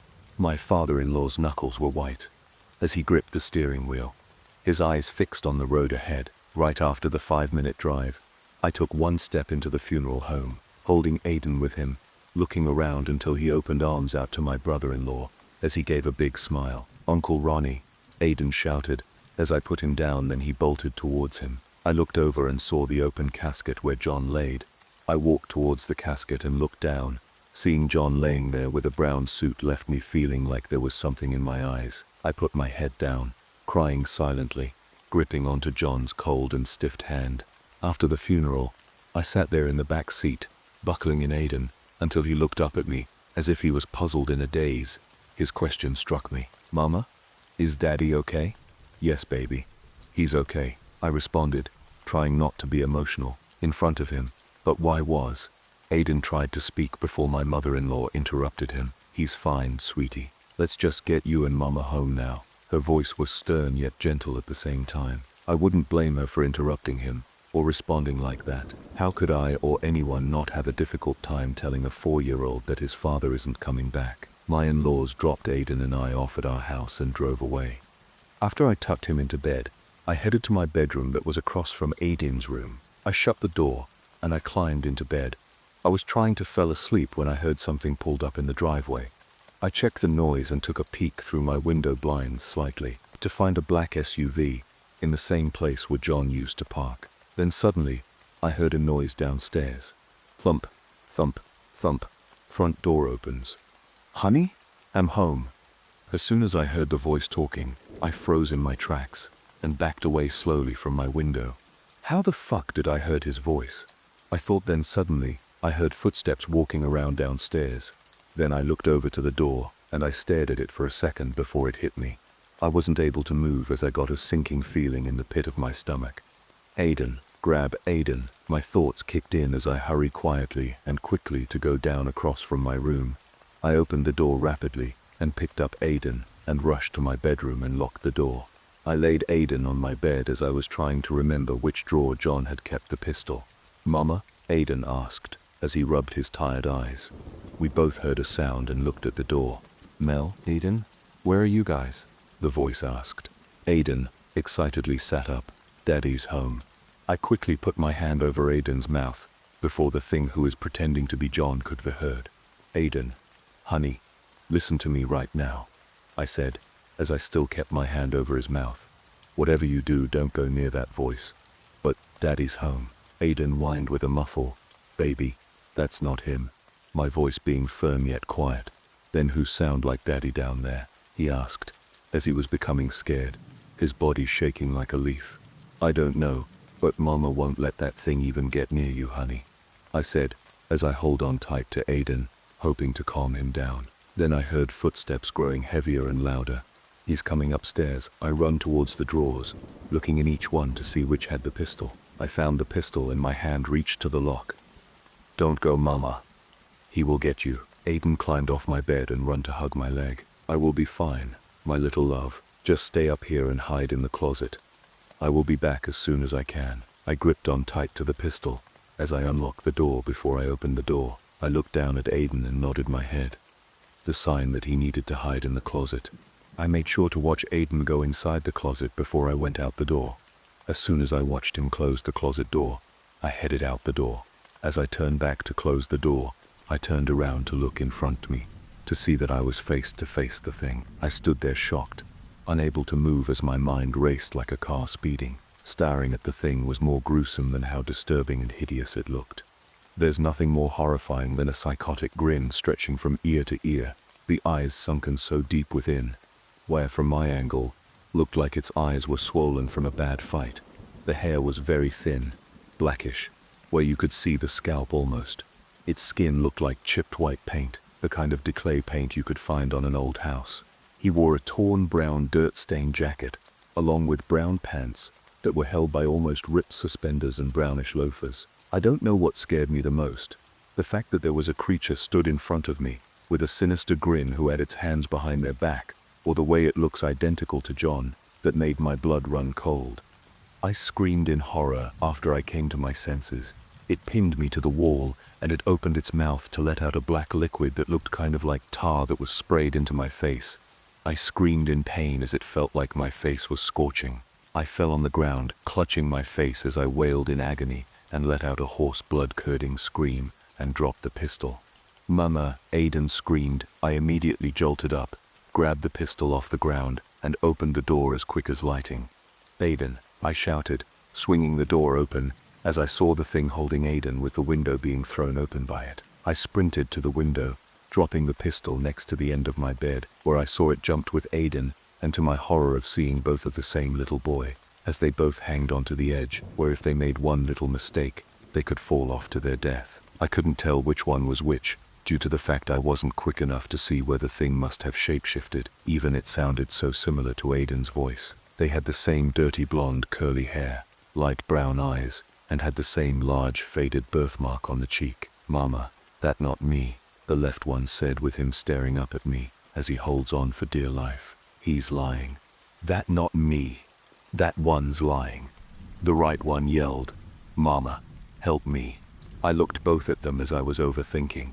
If I let one go, it might be the real Aiden, but at the same time, it might not be my actual son. "Mama, please save me." The right one screamed as he tried to push the left one. I held on tight to the left one, until I had to hold on tight to the right one where he almost lost his grip. Then it hit me. I looked closer to both of them. The left one had pearly white teeth. The right one had grayish pairs of teeth that looked like daggers. I sighed. "Don't worry, baby. Mama's going to help you." I smiled as I looked towards the right one. The right one smiled back. "I knew you would help me. Mama's." The right one tried to speak until I stopped smiling and let go of its hand. The thing screamed with its voice turning demonic and deep. It had gripped onto the edge. I grabbed onto Aiden's arm and brought him up from the edge of the window to inside of the room. I sat Aiden down and tucked him into my bed. "It's okay, sweetie. You're safe now." My voice gentle as I comfort Aiden. Then I heard Aiden screamed in fear, "Mama, behind you." I looked back to see the thing crawling back from outside the window into my bedroom. I stood there, starting to walk backwards until I felt something pressed against my heel. "The pistol, grab it, and fire at it." My thoughts kicked in. I picked up the pistol on the ground and pointed it directly to the thing. "No, Mama," the thing stammered as it sounded like it was glitching. "I'm not." I raised my voice until I screamed at the top of my lungs. "Your fucking mama." I blasted the pistol bullets into the head and the chest of the thing. It let out another glitching sound, but this time a demonic maniacal scream until black liquid splattered everywhere, even all over Aiden and I, as the thing disappeared. 6 months later, I walked into the door with a smile as my in-laws and Aiden were in the living room of their house. "Melanie, what's got you smiling ear to ear?" my mother-in-law said, as it seemed she was glad that I was getting better. "I got some great news. Somebody brought the house." "Really?" Aiden jumped up, expressing surprised and excited. "We finally get to move to where my new school is." I nodded. "Or," my mother-in-law said, as if she was a little bit disappointed, "but you and John enjoyed that house." "Oh, it's going to be fine, Kimber," my father-in-law began. "I get it. Even though it's been a while, we still can't get over him. But even if the house is going to be somebody's, his spirit will always be here with us." "And Bud," he said, as he pulled Aiden up to his lap as he was speaking, "make sure to remind your mother that when you do find your place and go to kindergarten, that she needs me to sage the house first." I laughed along with my mother-in-law. "Yep, I will, Pa." Aiden smiled as he hugged him by his neck. A month after, we finally got the new house, and I got help by knowing how to sign Aiden up in the kindergarten that's across the street. Then when my in-laws showed up, along with John's 2 sisters and brother, we had decided to take a family picture in front of the new house until something strange happened. As soon as the camera went off, everyone didn't notice it, but I did. The picture looked perfect until I saw it where it made my skin crawled. A part of where my father-in-law was standing in the picture. I recognized those sharp gray teeth that was shaped into a sinister grin.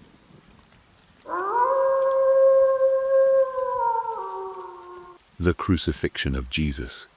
We work for a company, a secret government facility, called Braxis. For years, we've pushed the limits of time travel, bending the laws of physics to our will. But one thing we've never done is crack the code to travel further back, farther than a few hundred years. That changes today. Dr. Adrian Voss stands over the console, hands hovering over the controls, his breath shallow. The room is tense, the glow of the reactor casting sharp shadows against the steel walls. "This is it," he mutters. "This is where we break history." I glance at the others. Dr. Langley double-checks the calculations on his tablet, jaw clenched. Ramirez wipes the sweat from his brow. Agent Calloway, always composed, just watches. Adrian's finger hovers over the activation switch. A single press, and we go where no one has ever gone. Further back, to the very moment that could change everything. The crucifixion of Jesus Christ. That's where we were going.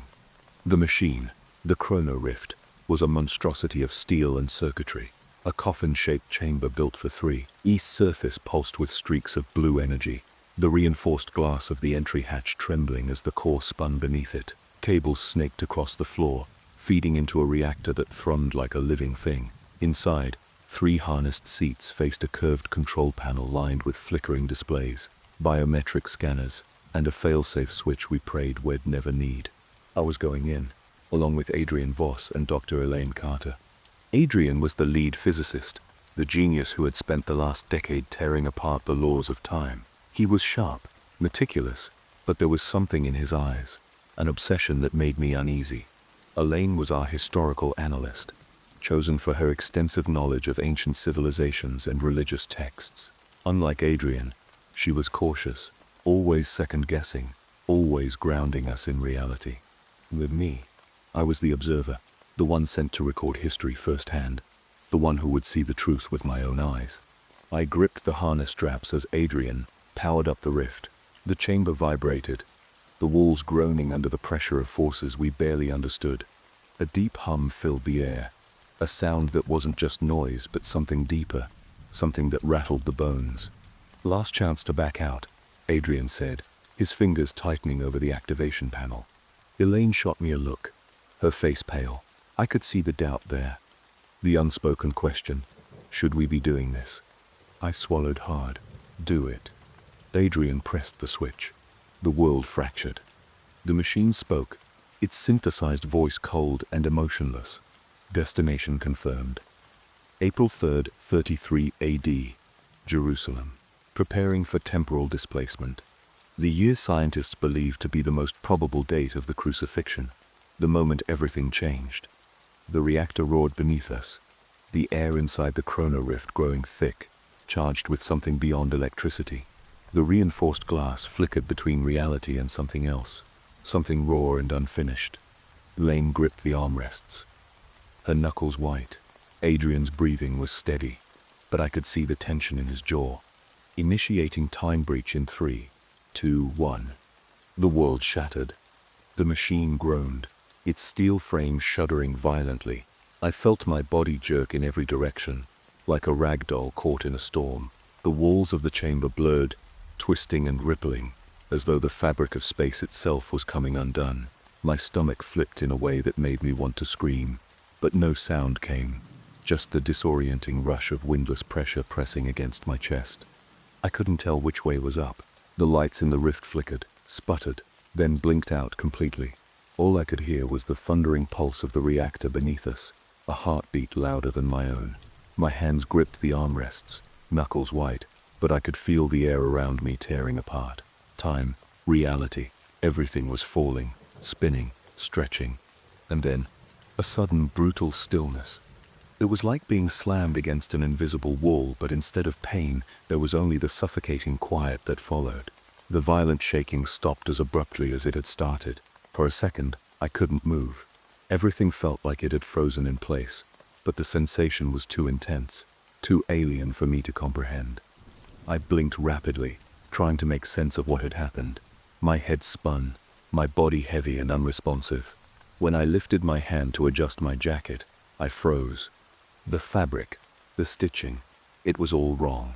I wore a plain black hoodie, faded jeans and sneakers that felt out of place against the coarse air. Adrian had on his usual, A black t-shirt with a faded logo, cargo pants and boots that looked too modern to belong here. Elaine's jacket, sleek and tight, seemed to mock the time we'd just stepped into. We didn't belong. The air had a dry, biting heat to it. I could taste dust in the back of my throat as the wind kicked up around us. The ground beneath our feet a hard, uneven surface of cracked earth and jagged stones. Ahead of us, sprawled in the distance, was a city. The city, Jerusalem, as we'd been told. But it was no modern city, no towering buildings or glistening glass structures. The walls were jagged and sun-bleached, rising from the dust like an ancient ruin. Stone towers stood tall, their surfaces eroded by time and the endless harsh winds. From here, I could see the squat, flat-roofed buildings crowding the streets, packed so closely together that they looked like a maze of stone, winding and labyrinthine. The streets between the buildings were narrow, choked with dust, and littered with dried hay and refuse. The people moved in slow, deliberate steps, their feet shuffling over the ground in sandals that seemed to be molded directly to the earth beneath them. The women wore simple tunics, their heads covered by scarves, while the men wore plain robes, their faces weathered by the relentless sun. A distant bell tolled somewhere in the city, a low, mournful sound that echoed through the still air. The sun hung high, unforgiving, casting long shadows across the cracked streets, and yet the city seemed alive with the buzz of everyday life, unhurried, patient, as if the world had never changed. And still we didn't belong. We were standing in a place that was centuries behind us, our clothes an insult to the world around us. The city was ancient, its stones weathered, yet everything inside it felt as if it had been frozen in time. It was as if we had stepped into the past, but not just any past, a past that was sacred, a past that would soon witness something that would shake the very foundations of faith itself. And that was why we had come. But now that we were here, the weight of it, the wrongness of being here, settled into the pit of my stomach. We began the long walk down toward the city. Miles stretched between us and the walls of Jerusalem, but the heat, the oppressive air, made every step feel longer. The ground beneath our feet was cracked and dry, the dirt swirling with dust as we moved. Every so often, I caught a glimpse of our reflection in the darkened windows of makeshift homes. Our modern clothes, so out of place, stood stark against the earth-toned simplicity of the world around us. The others, Adrian, Elaine, and I, we were like ghosts in a world that had no need for us. As we neared the outskirts, it didn't take long for the first eyes to fall on us. They were cautious glances at first, quick flicks of the gaze, but then they lingered. People stopped their work, paused in their tracks, staring at us as we walked past. A child tugged at his mother's robe, whispering something I couldn't catch. She glanced at us and quickly pulled him close, her brow furrowing as if she feared something might infect him just by looking at us. A man adjusting a wooden cart turned slowly, eyes widening as he took us in, his lips curling into a mix of confusion and concern. He muttered something to a companion who stood nearby, and before long the whispers began, quiet at first, but growing louder, rippling through the street like a wave. Elaine, ever the cautious one, pulled her jacket tighter around her, trying to shrink into herself, as though somehow she could become invisible. Adrian's eyes flicked over the people, but he didn't flinch. If anything, he stood a little taller, like the attention didn't faze him. But me, I felt every eye, every glance that seemed to pierce through my skin, past the modern fabric and straight into something they couldn't understand. It was like we were a spectacle, something they had never seen before, and they didn't know whether to fear us or marvel at us. A woman with a basket of fruit stood just ahead, her face wrinkled with age.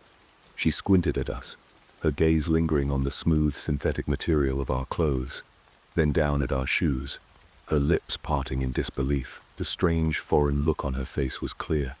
What are you? I could feel the weight of it all, this unnatural feeling that clung to us. I felt like a freak show, something designed for their amazement, their confusion. Another man, this one older, with a beard streaked with gray, walked up to us, cautious but intrigued. You, where are you from? His voice was rough, the words foreign and halting, but it was the question we feared. Adrian didn't answer at first, his lips pressed into a thin line. Elaine spoke before he could, her voice quiet but firm. We were travelers. she said. The man didn't seem satisfied, his brows knitting together. He looked us up and down again, scanning our clothes, the slickness of the fabric that didn't belong to this time.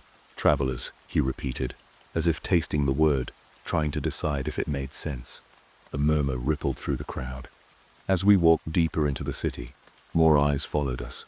A group of children stopped playing with stones, their bare feet frozen against the dirt as they stared. A man in a robe paused by a door, leaning out to take in the strange figures who had dared to walk through his world. They didn't know what to make of us, and neither did I. We didn't belong here, and the longer we stayed, the clearer it became. The bell rang, loud and ominous, echoing through the streets with a sharp, resonant clang. It was a heavy sound, one that made the air itself seem to still, as if the world was bracing for something. People stopped what they were doing, their eyes rising toward the sound, then quickly lowering as they began to move, almost instinctively. It was like a signal, a command. We didn't know why, but something pulled us forward. The crowd, quiet, solemn but united, began to flow like a river, all of them heading in the same direction. People shuffled along, their bare feet moving quickly through the dust. Their heads bowed. A few whispers passed, but no one spoke above a murmur. I glanced at Adrian, then Elaine, both of them already walking along with the crowd, their expressions unreadable, as if this had become their path too. I had no choice but to follow, and so I did, my feet moving of their own accord. The streets became narrower as we pushed past the buildings. The sounds of the city faded into the distance, replaced by the soft shuffle of sandals on dirt and the occasional gasp from the crowd. We were leaving the city, heading toward the outskirts, toward the far reaches of the land. The dust grew thicker, the air heavier, as if the weight of the moment was pressing down on us with every step. And then, as we crested a small hill, I saw them. A group of Roman soldiers, strong men, their armor shining, despite the dust. Their faces hard and indifferent, lined the road ahead. They moved with purpose, but not with haste. In their midst, dragging a heavy wooden cross, was a man. At first I didn't recognize him. His body was bent, as if the weight of the cross was too much for him to bear. His head hung low, his hair matted with sweat, his skin bloodied and torn from lashes. His legs trembled with each step, but still he pulled the cross behind him, the splintering wood scraping the ground with each agonizing drag. The soldiers, their faces cold and unfeeling, followed behind him, cracking whips at his back, at his legs, at the ground around him. Every crack of the whip was like a shout, a vicious command that he was to keep moving. The sound of the leather against his skin made my stomach turn. He stumbled, collapsing to the ground beneath the weight of the cross. But before he could even catch his breath, the soldiers yanked him up by the arms, their grip cruel. One of them kicked across, forcing him to rise and continue dragging it forward, the blood from his wounds staining the earth beneath him. I could feel the heat rising from the land, from the crowd that had followed like obedient sheep. We had come here to this desolate stretch of earth, to witness this moment, this brutal, painful moment. The man was no longer just a figure in a book or a story I had heard since childhood. He was real, flesh and bone. His suffering was not just a tale passed down through time. It was here in front of me, raw and terrifying. The crowd pressed in closer, the tension thickening as we all watched the procession.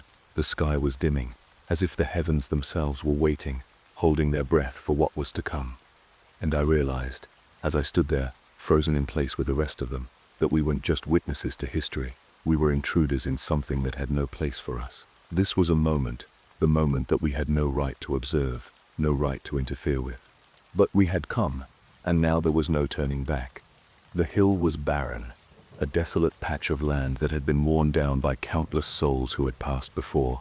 The dry earth cracked and split beneath the weight of history. There, two wooden crosses stood against the sky, looming like dark sentinels waiting for their prey. One was in place, standing tall and ready for its condemned. The other, the one meant for the man in the middle, lay on the ground, waiting to be hoisted.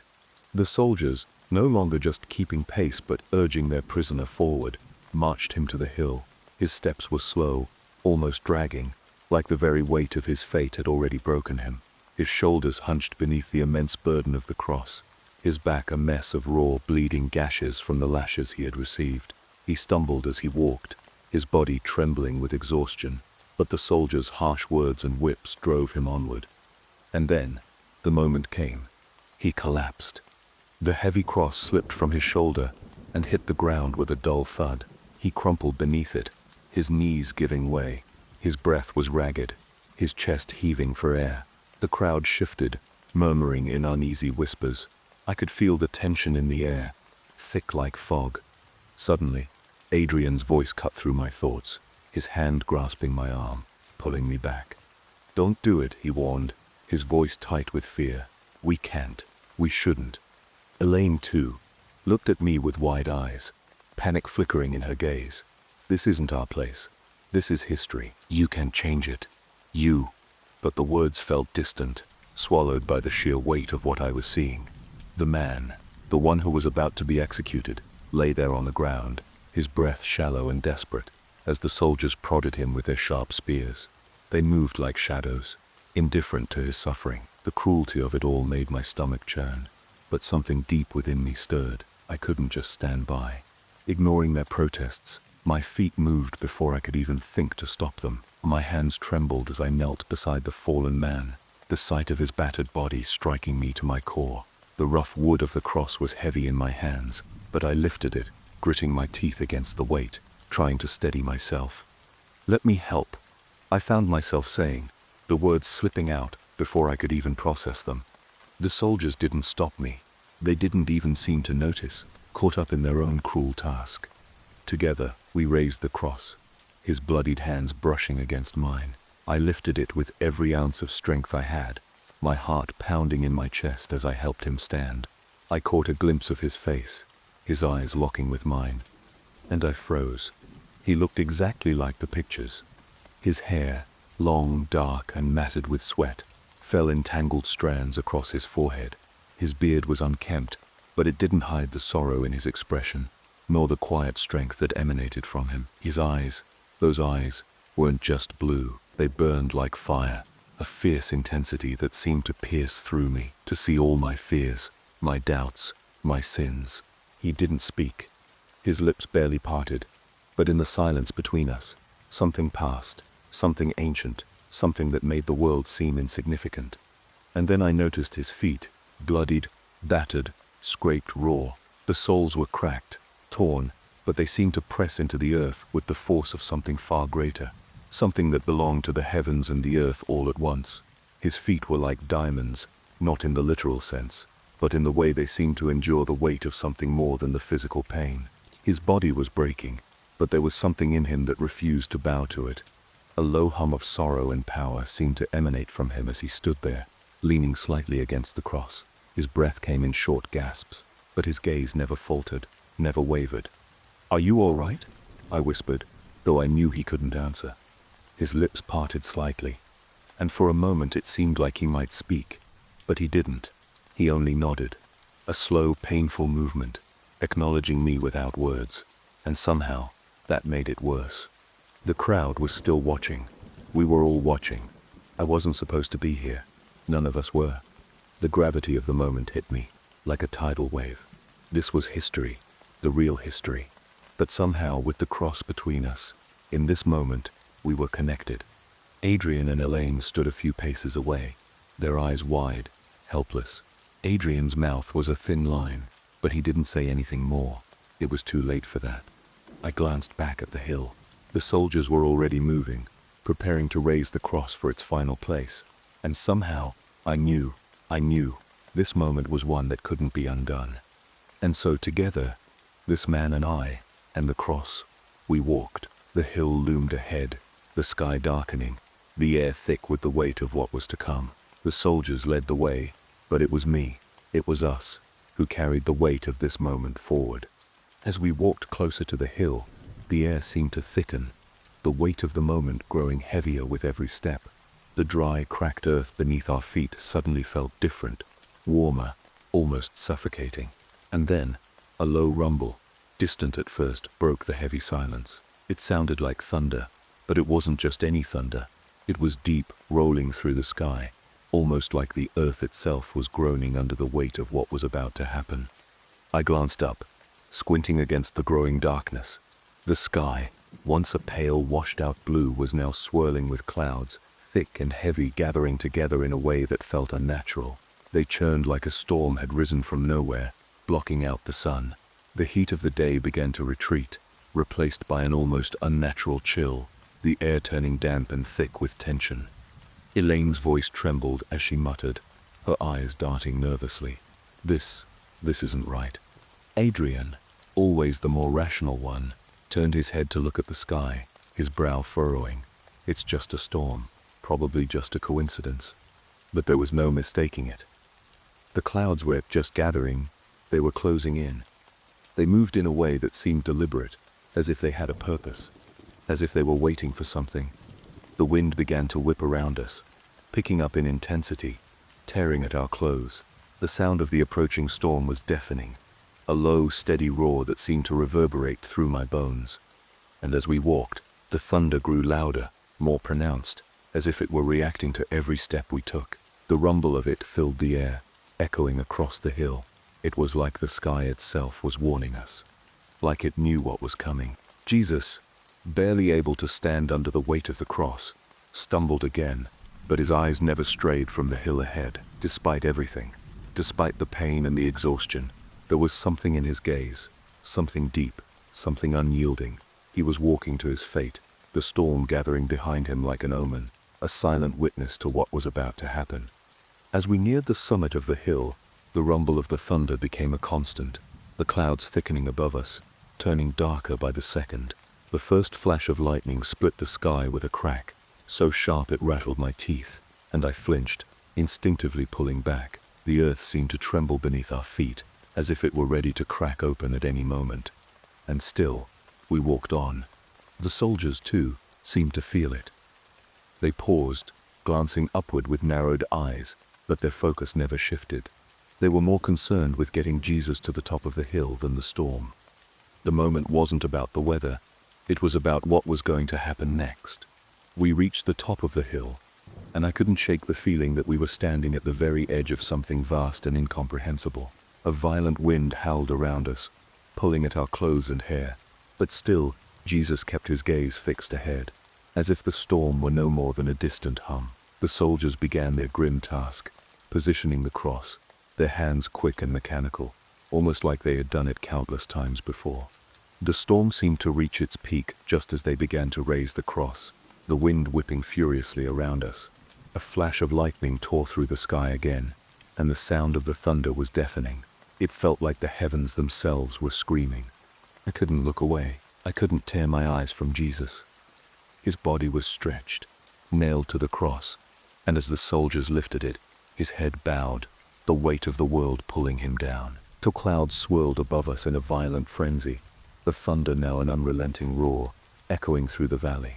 The earth seemed to groan beneath us, and for a moment, it felt like everything around us had gone silent, like time itself was holding its breath. Then, as if on cue, the sky shattered. The thunder crashed, and the storm seemed to unleash in full force, the clouds turning a deep, bruised purple, swirling in a chaotic, unnatural dance. The first raindrops fell, cold and heavy, and they landed on my skin like ice. The storm didn't just feel like a storm. It felt like a warning. Something was happening. Something was unfolding that I couldn't fully understand, but I could feel it in the pit of my stomach. The storm wasn't just a natural occurrence. It felt personal. And in that moment, standing beneath the weight of history, beneath the raw intensity of the storm, I realized that this wasn't just a man on a cross. This wasn't just an execution. This was something that would shake the very foundations of the world. The hill was barren, empty save for the soldiers, the few onlookers who dared to watch, and us, the strangers from the future. The weight of the moment pressed down on me like an iron vise, suffocating, overwhelming. I could feel my heart pounding in my chest, its rhythm in sync with the sudden stillness in the air. They raised the cross, its wooden frame groaning as it creaked against the ropes, and then the soldiers began their brutal task. Jesus was forced to his knees before the cross, his body trembling. One of the soldiers grabbed his wrist and drove a large iron nail into his hand with a sickening crack. The sound reverberated through the air, and I could taste the iron in my mouth, the foulness of it settling deep in my throat. He screamed. It was a scream that tore through the air, raw and unearthly. His body shook with the force of it. But the agony didn't end. The soldiers moved quickly, nailing his other hand to the wood, and the blood, hot and thick, poured from the wound, dripping down, staining the ground below. Jesus writhed, his chest heaving with each tortured breath, but still, he remained silent through it all, his eyes locked on the sky, as though searching for something, or maybe just waiting. They nailed his feet next, stacking them one on top of the other in a strange position. I could see the look of agony on his face as the nail was driven through the flesh, the blood pouring down in streams. The soldiers didn't care, didn't pause, just kept working mechanically, their hands steady and cold as they secured him to the cross. And then, with a final tug, they hoisted the cross into the air, the rope creaking as it held the weight. The sky seemed to grow heavier, the clouds swirling above us, angry and thick, but still, Jesus hung there, suspended in the air, his body slumped, his chest rising and falling with each agonizing breath. And that's when he spoke. "I am Satan." The words broke through the air like a thunderclap. A chill ran down my spine, and I swear, the wind itself seemed to stop for a moment. The world seemed to hold its breath. The soldiers stiffened, their expressions uncertain, but no one dared move. Jesus' voice was weak, but there was something powerful in the words that followed. "I am dying for the sins of humanity," he continued, his voice hoarse. "I am convincing God to spare the world. I may hate all of you, but you mortals have potential, and if God doesn't want you anymore, then I will have all of you. So I will die for your sins and your children's sins." I could hardly breathe. I had no words. The sky felt darker, and the earth beneath us trembled with the weight of what was unfolding. The others, Elaine, Adrian, stood frozen, their faces pale, their eyes wide in disbelief. Jesus' gaze shifted then, turning to the sky. His lips parted, and with the last remnants of his strength, he spoke again. "O Father, why have you forsaken me?" The wind howled, a mournful cry that carried his words like a prayer, like a plea to the heavens. His eyes drifted to the two men beside him, hanging on their own crosses. They too were in pain, but the difference in their suffering was stark. Jesus, though racked with agony, still held a strange kind of peace in his eyes, a calmness that seemed to radiate from his very being. His words then fell upon them. "Worry not, I will protect you. You're coming with me to a new heaven, a better heaven." I didn't know what to say, how to react. Every fiber of my being felt frozen, locked in a moment I couldn't fully comprehend. The sky above us was thick with clouds, and I could feel the weight of what he had said, the intensity of the storm, the crackle in the air. There was something ancient in his eyes, something eternal, and for the briefest of moments, I could almost hear the rumbles of the earth beneath us, responding to his words. The rain began to fall again, heavy, cold drops hitting the earth like the world itself was weeping. I didn't know if I believed him. I didn't know what any of this meant. But as Jesus' body hung there, bloodied and broken, I couldn't help but feel the gravity of it, the weight of what he had said. And for the first time, I wondered if we, the ones who had come to see it all, were the ones who had truly misjudged everything. The storm raged on above us, and the sky cracked with lightning, but the words Jesus spoke lingered in my mind like an echo that would never fade. "Worry not, I will protect you all." I stepped forward, my heart racing in my chest, my mind a mess of confusion. My hand trembles as I reach out, pressing it against the rough, splintered wood of the cross, the pain radiating from Jesus' broken body, the agony hanging heavy in the air. It all feels suffocating, like the world itself is holding its breath. The storm rages above, the wind whipping through the air, and I can take my eyes off the figure on the cross. I swallow, my throat dry, and finally, I speak. My voice cracks, thick with emotion. "Are you really the devil? Is this why they crucified you? What are you really? How are you Satan but not Jesus? I'm confused. Please, answer me. Do not go yet. I still have questions." The world goes silent, save for the soft, steady rhythm of the rain, like time itself is holding its breath. Then, from the cross, I see it, a faint smile. 'Tis not a smile of joy, but of something else.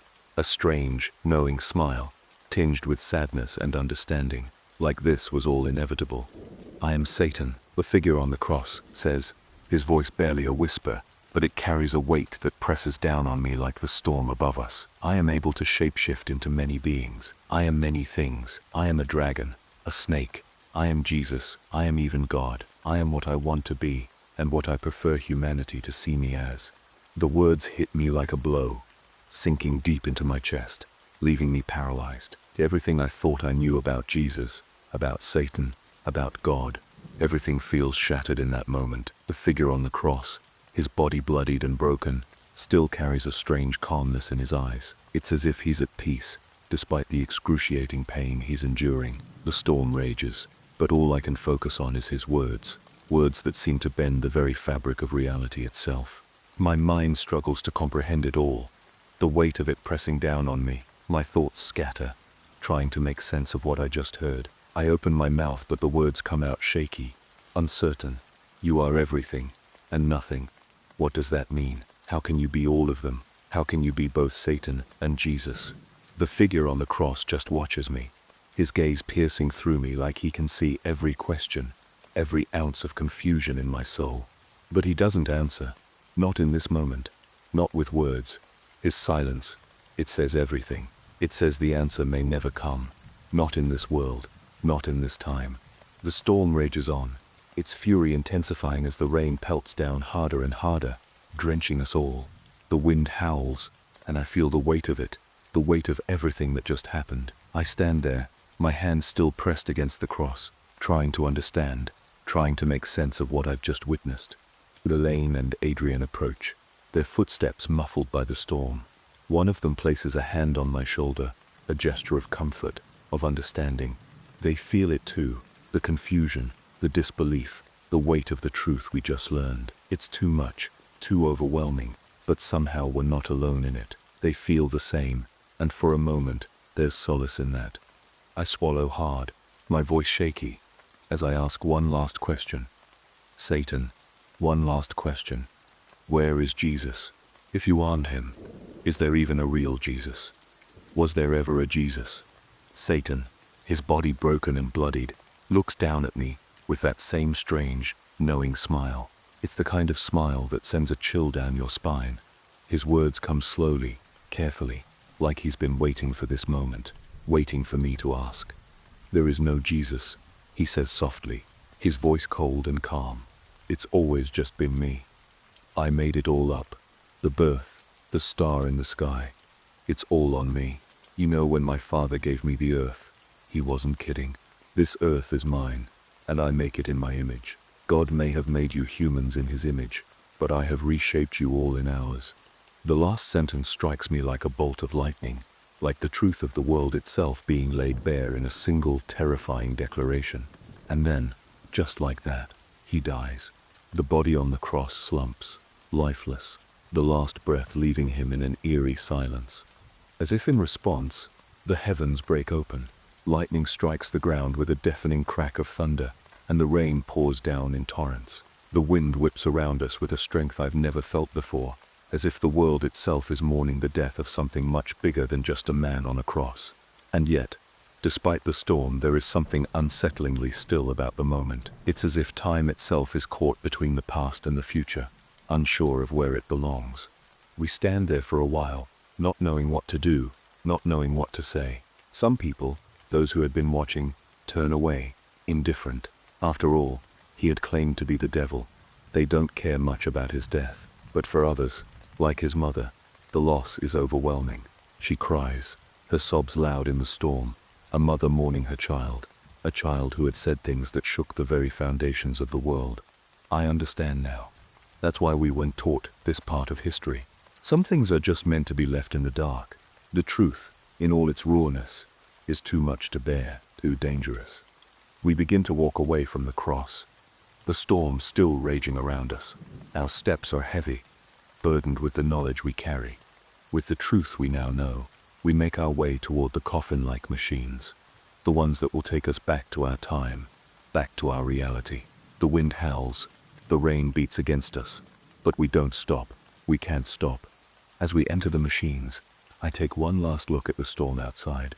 The world seems different now, changed, as if the very fabric of history has been ripped apart. revealing the truth beneath. And as the machines hum to life, taking us back to where we came from, the weight of it all settles in. I know the truth now, the truth about the crucifixion of Jesus Christ, and it's all built on lies.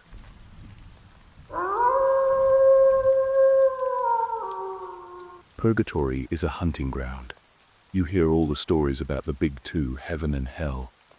Either you're a sinner and are ready to go down to the fiery abyss to suffer, or you float to the clouds ready for eternal salvation. What if I told you that it's all a lie?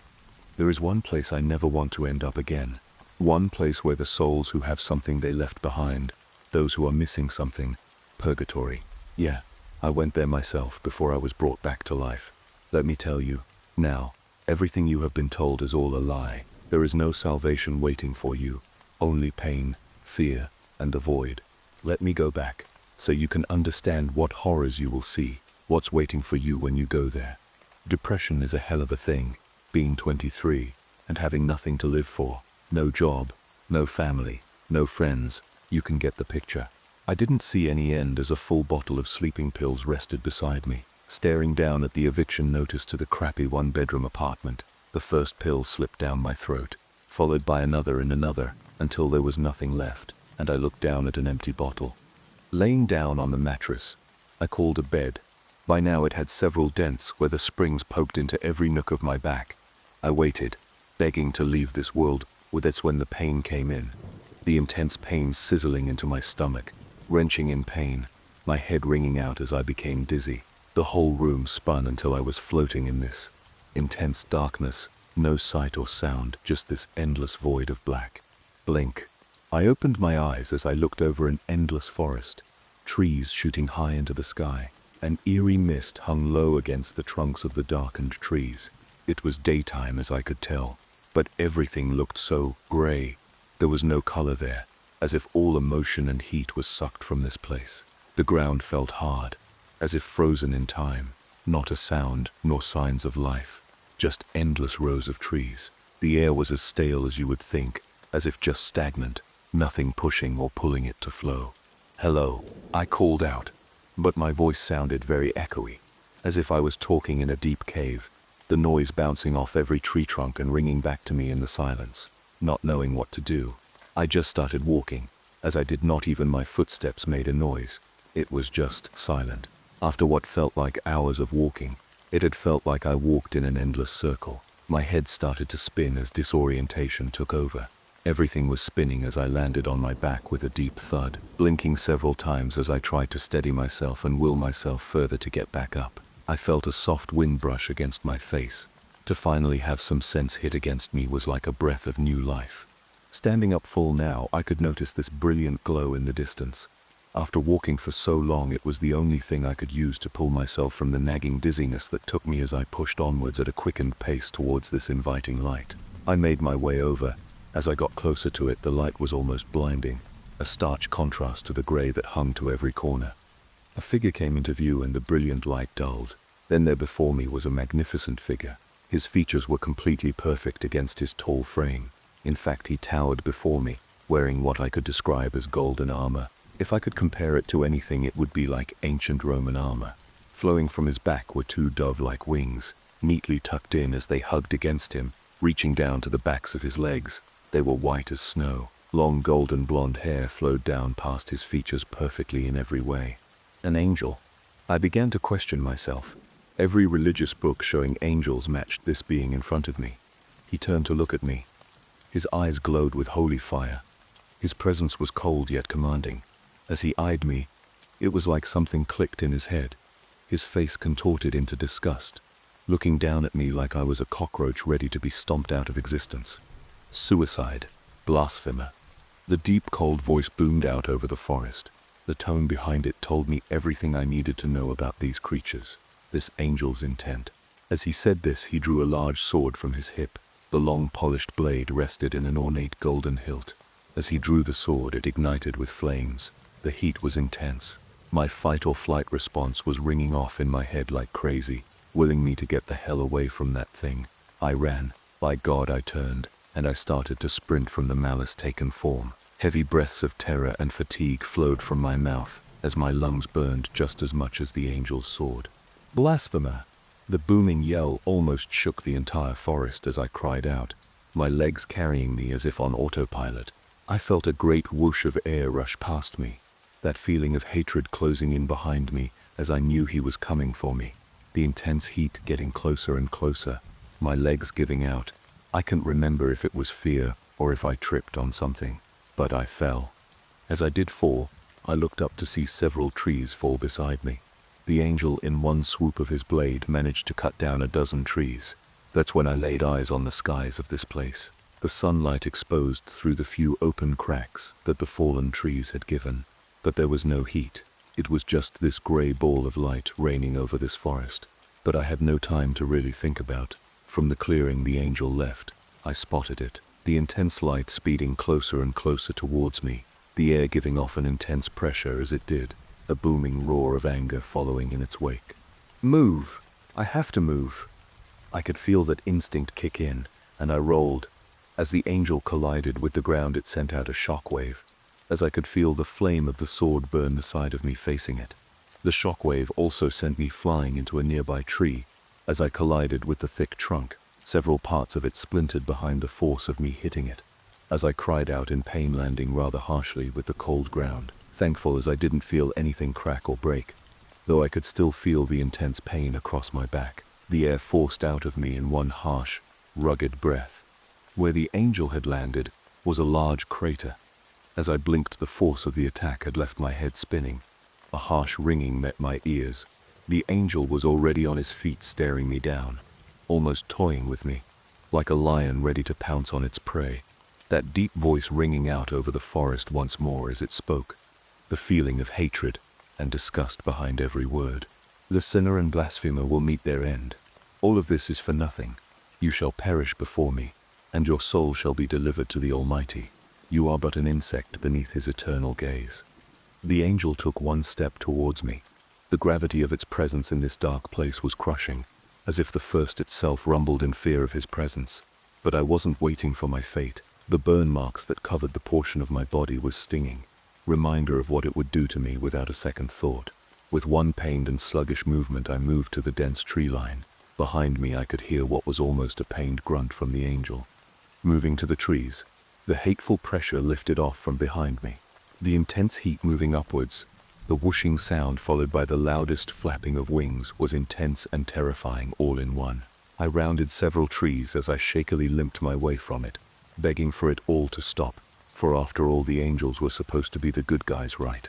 I felt a hand reach out and grab me, pulling me into a makeshift hole in the ground, almost like a trapdoor spider would do to its prey.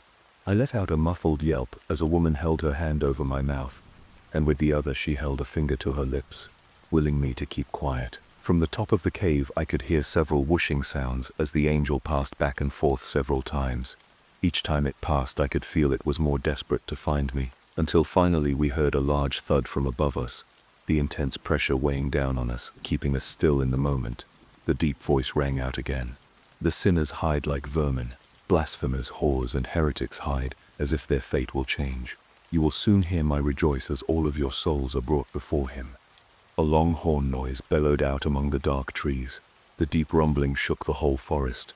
The cave we took shelter in let loose fragments of dirt that fell all around us, almost as if quaking in fear from the horn. The crushing pressure seemed to lift from the air around us, the silence rushing back to us as if it was in a full sprint. The silence didn't last too long as another rumbling happened all around us. I let out a whimper as I begged for that angel to stay away. Only it wasn't the intense pressure that came back, or the whooshing of air. No, it was the groaning of trees as if the forest was alive in itself. Pain struck me once more as I let out several grunts and moans in discomfort, nipping and stinging pain holding on to the burns over my body. The charred flesh began to heal itself. Through several disgusting snaps and pops I could see the skin on my arm returning to normal, the darkened flesh returning to its original color. As everything settled back to normal, the woman who covered my mouth let out a sigh of relief, removing her hand from my mouth. She regarded me bluntly. 1 second longer, and it would have had you in its grasp. I blinked several times as the nipping pain faded from my body, eyeing her up and down. From the low light of the tunnel, I could make out tattered brown robes, with her black hair messy yet mostly covered by a shawl to match. As she turned, I could just make out a long dark tunnel, with a dull glow further in. The woman beckoned me to follow her down, as we kept on all fours slowly crawling out way down the cold hard dirt sticking into the soft parts of my hands. A low whisper came from up ahead. Several people murmured to each other in a hushed tone. The dull glow got closer and closer, until the tunnel opened up into a room-like structure. The dull glow was a makeshift fire. The timbers in it popped a cracked lowly. 2 figures sat huddled close to the fire. They both eyed me worriedly, almost expecting something else to be following us. But the woman was first to speak, calming their silent concerns. "It's gone for now. Lucky enough, I managed to grab this one, just as the angel was about to make its attack." She turned to face me, a soft smile across her lips. "You can call me Sam," she said matter-of-factly. Yeah, I'm Jake," I sputtered out, unsure of myself. "Where am I?" I asked more of an open question as I peered around the 3 of them. "Well, kid, this is Purgatory. You're dead. Simple as that," one of the men by the fire stated bluntly. "Dead?" I trailed off in thought, though I wanted this right. After all, I did swallow those pills with one thing in mind. The man let out a soft chuckle. "Don't worry, it's hard to wrap your head around, isn't it?" He's questioned before carrying on. "1 minute you're alive as alive can be, then, poof, you're looking over an endless forest. The name is Doug, by the way." "Yeah. What was that?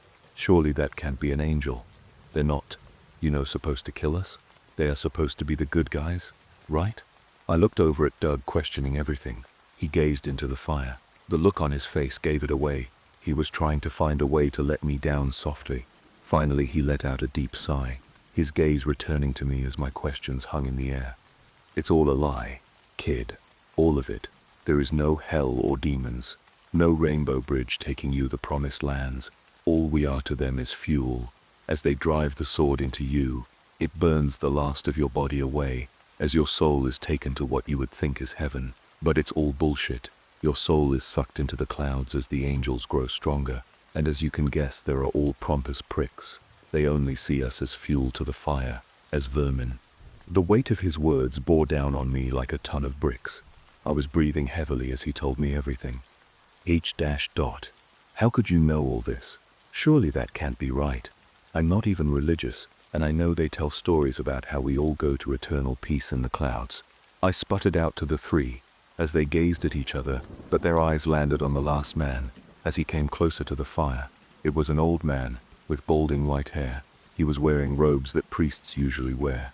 The old man spoke out. As the priest spoke on, I could only rest my head in my hands. This wasn't real. It couldn't be. Is that all we are? Fuel to the fire? The nagging questions rang in the back of my head as the priest continued on. I know, because I seen it with my own eyes. I openly welcomed death at the end of my life, drifting in the darkness before I stood in a line. All those people waiting to get into the white gates of heaven.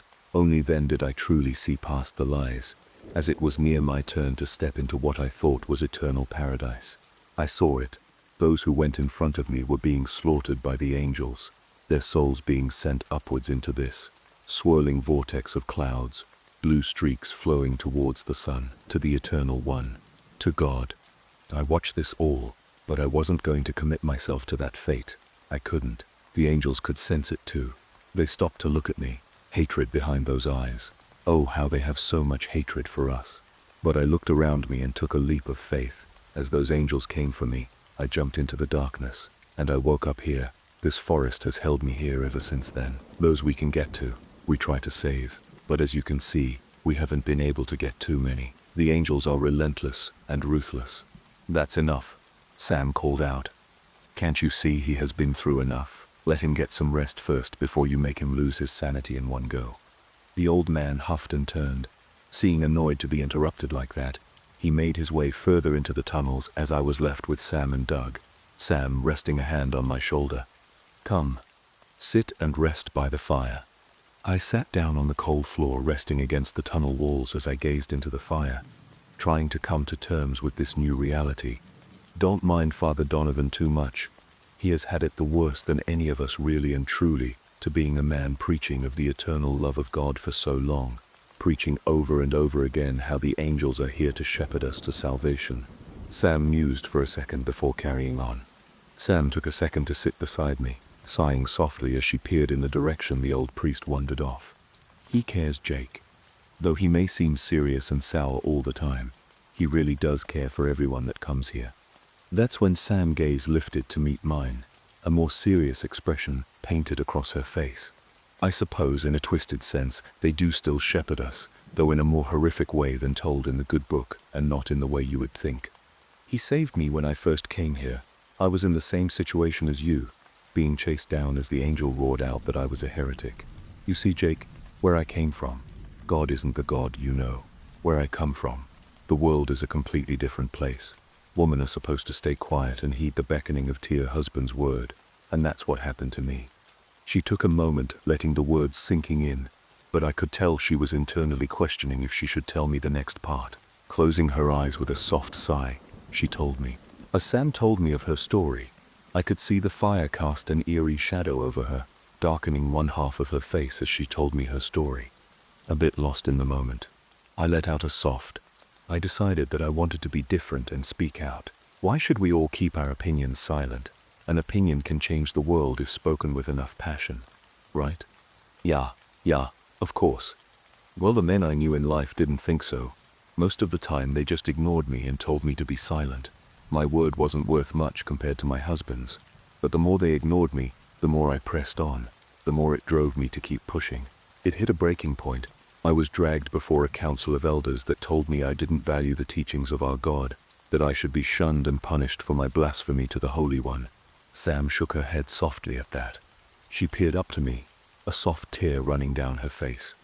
I let out a soft gasp, the shock of it all stricken across my face. I knew that other places were strict, that women are oppressed, seen as second-class citizens, but to be shunned and killed for speaking out against things. It's Midas just madness. To go through so much pain in life, and to end up here, hunted for nothing more than fuel.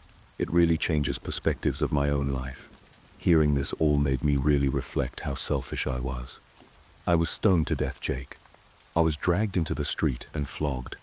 Then a crowd of people gathered into a circle around me. While Sam started into her explanation, I could see a soft smile return to her lips, seeing her demeanor lift. That's when Father Donovan brought me here. It took the longest while. I held a lot of hate for everything. Anytime he tried to reason with me, I'd come at him with spite, but he's stubborn. He managed to break down those walls. Sam took a moment, her gaze retuning to the fire. Several soft sniffles echoed out. Slowly Sam regained herself. Besides, it helped me to save Doug here, or covert ops. I'm not joking when I say he really didn't need any saving. He knew instantly that the angels were a threat. When the horn sounded and it was safe to roam again, I watched this man almost appear out of nowhere, hidden in plain sight. Over time he taught me that not everyone will treat me the same, though I was hurt like I was. All it takes is some compassion for what people are going through, and it worked. The hate I held started to fade. I came to the realization of what he meant. This place we are stuck in, what's hunting us, is meant to break us down, suck any sense of being away from us. But if we have a purpose, give people a purpose to fight on, to keep being them, to bring in hope when all hope is lost. Her gaze flicked over the Doug. He had been watching us in silence, letting Sam get out everything she needed to. She let out a small chuckle. Doug laughed with her, the mood lifting further as he spoke. Yes, Mom. Yeah. I was a soldier before I came here. Corporal Douglas Cormick, 2nd Battalion Minesweeper. I served 3 tours in Iraq, before you know. Doug motioned onward, his hands waving about, making it comedic approach of himself. We were out on patrol that day, sweeping through one of those barren fields with the sun beating down on our backs. All it took was one wrong step, and I heard a click and a loud boom. Next thing I knew, I came to in here. Landmine. He paused for a moment. I thought to myself that he must have been in some firefight to end up here, but he explained further, his tone becoming serious as he did. Though he didn't seem too overly bothered about the way he died, I could still tell he was missing something or someone. Family, a partner, kids. But it felt awkward. Both of them had some tales to tell. Then there was me. I didn't want to press too much, though, after he told me his story, it was silent, my eyes darting around the place. I knew it was time to give my story. Doug must have sensed my discomfort, somehow knowing I wasn't ready to share my story. He awkwardly cut into the silence. Some random 23-year-old who had depression. How could I tell them that? How I basically threw my life away because I went through a rough patch. I suppose you felt the second rumbled? He questioned, a forgiving look in his eyes. Doug let out another soft chuckle. Yeah, what was that? I thought the angels were still sneaking about trying to trick us. Lucky for us. No, the forest resets itself after the angels leave this place. The horn acts as a signal. I watched it happen one time. The rumbled happens, and it's like the forest comes to life. An unseen force repairing all the trees, lifting them back into place as the fuse back into the stumps, pushing the dirt back into place again. Perfect every time. You see, time doesn't flow here like it does back when we are living. It's like we are frozen just as we were when we died, stuck in an endless time loop. Then Sam came in shortly after. As you have seen, the angels don't see us as humans. The irony in it is we were, after all, created in their image. They are sea of sport. When a new person lands here, it's almost like a signal to the angels. They give you a heads up that they have arrived with that breeze you first feel. But anyone who is even remotely religious will flock straight to them. The almighty angels that God sends down to help those in need. A sick, twisted joke, it you ask me. Sam let out a mocking sigh, throwing her hands up in frustration as she spoke. But that's not the half of it. When they stab the sword into, you get engulfed by the flames, almost as they are purging your soul from your body, and this massive beam of light comes down to take your soul up the clouds above. Once they do get you, they will cut you down without a second notice. Praising the Almighty as they do, some of the angels like to toy about with you, let you run as they pick you off, slowly draining all the fight you have left. Then you have the ones that just go straight for the kill, not seeing you worth the time or the hassle. Sam stopped, clearly affected about the image. I had no idea how long they had been here, how many people they had seen this happen to. Bringing her knees to her chest, taking a leftover stick from the pile of firewood they had left, eyeing it softly. It's a cruel joke, really. Any damage they inflict on us heals when they leave. They must not see any joy chasing down already injured prey. She said this while staring into the fire, poking softly at some embers with the stick she had picked up. Her eyes said it all. The pain she felt after the people they try to save are cut down and toyed with. Though the silence didn't last for long, as we sat there resting, that's when we all heard it. The soft whistle of air rushing down into the tunnel. I could feel a ringing in my ears as it did, terror filling me once more, a soft whisper leaving my lips. Oh no, they are back. Sam and Doug looked at each other as they seemed to move like a well-oiled machine. You take the backwards entrance. He'll head up forward.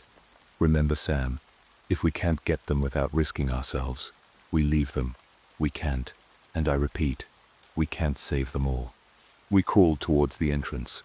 Cold determination rested heavily in the air, as rays of light creeped through the makeshift door to the tunnels, the booming voice ringing out once more. Though more muffled, we both understood what it had said. Doug echoed out as he moved deeper into the caves. Sam waited for a moment. The look on her face was somber, Doug's warning cutting into her deeply. She blinked a few times as she made for the tunnel that she first led me down, motioning me to follow her. Pathetic sinner, worthless wretch. We both knew. The angel had found whoever was unlucky to land themselves here. Sam rested her hand against the door as he looked at me, and with her free hand she made two motions. The first was a finger to her lips. That one was obvious. The other was her motioning me to keep low. With a soft push she lifted the door up to just about eye level as we peered out, the forest just as we had left it, but we could hear it, a faint cry getting closer and closer as a young woman came into view, her movements sluggish as she collapsed to the floor, blood pooling beneath her. As we watched, I could feel my pulse quickening, my heart beating against my chest. "Aren't we going to go get her?" I whispered frantically. Sam shot me an intense look. "Not yet. We don't know where the angel is." Her tone was serious as she continued to scan our surroundings. The weight was crushing. Seeing the young woman's chest slowly rise and fall, I couldn't take it. I had to help her. I had to. As I watched the angel loom over her, I stood frozen in fear before I saw it. A weakened hand stretched outwards, clawing into the hardened dirt as the woman attempted to pull herself away. To me, this all seemed in slow motion, my hands coming up to my mouth as I watched on. Against my better judgment, I pushed past Sam and into the open forest. I heard Sam call to me in fear, her fingers lightly brushing past my jacket as she tried to stop my advance. I ran to the woman, my legs clumsily leading me towards her, but that's when I heard the light whooshing sound. I hadn't even made it halfway when the angel landed before her, its golden gaze fixed to the woman. I think she knew what was coming for her. As the angel finished, he swung his blade down harshly, impaling the woman in the back as she screamed out in pain, her upper body arching upwards as it reacted with the force of the blow. The flames of the sword seemed to meld to her body, as her flesh was engulfed in eternal flames. A beam of light boomed through the trees. The angel stood up and extended his arms outwards, seeming to bask in the light. As I watched the ordeal, I noticed a blue orb coming from the woman's burning husk, being wisped upwards into the brilliant light. A small trail of blood was left behind the woman as she maybe got 3 feet away from the angel. I saw the flaming sword lift up as the angel raised his blade, proclaiming loudly, "Look unto me, O highest one. Another sinner comes to you. I rejoice to know the claimed fuel your eternal being." The angel seems to pose itself in my direction. The flaming blade hugged close to its side as it got ready to lunge at me. That's when it happened. The angel came at me, blade ready to strike. Its speed was terrifying all in itself. I felt 2 hands push me harshly from behind as I tumbled to the side, the air speeding past me as I fell. I took several breaths of terror as it looked at me, completely frozen in place, my survival instinct telling me to run to move to get away from this thing. Not long after it did, the light left, another boom signaling its departure. The angel reached down to collect its weapon, the flames dancing across the blade as it took a deep breath, as if it had sensed me watching it. The angel's head suddenly snapped to meet my gaze, the look of hatred burning behind those eyes. That's when I heard it, the sickening sound of a hard object being forced through skin, a terrible ripping sound, the angel's assault kicking up dust in its wake. As the dust settled, I let out a large gasp. No, no, please no. As the beam retreated once more, the angel pulled his blade back to its side as it turned to face me. Sam let out several pain grunts as the blade was embedded in her stomach, the flames engulfing her entirely, the beam of light coming down, crashing through the trees. I had to hold a hand up. Being this close to the light, it was blinding. As Sam's soul was pulled upwards, I could have sworn I could hear the faint echoing cries from it. The blade had met its mark, only it wasn't me that it hit. It was Sam. She had pushed me out of the way at the last second. I don't know if she had seen the angel coming, or willingly sacrificed herself for me. I didn't get the chance to ask. Blink. It took 1 step towards me, the step almost shaking the entirety of my being. Though a softing ringing began in my head, the angel's movement getting slower and slower as it stood before me. On this glorious day, I offer 3 wretched sinners up to the Almighty.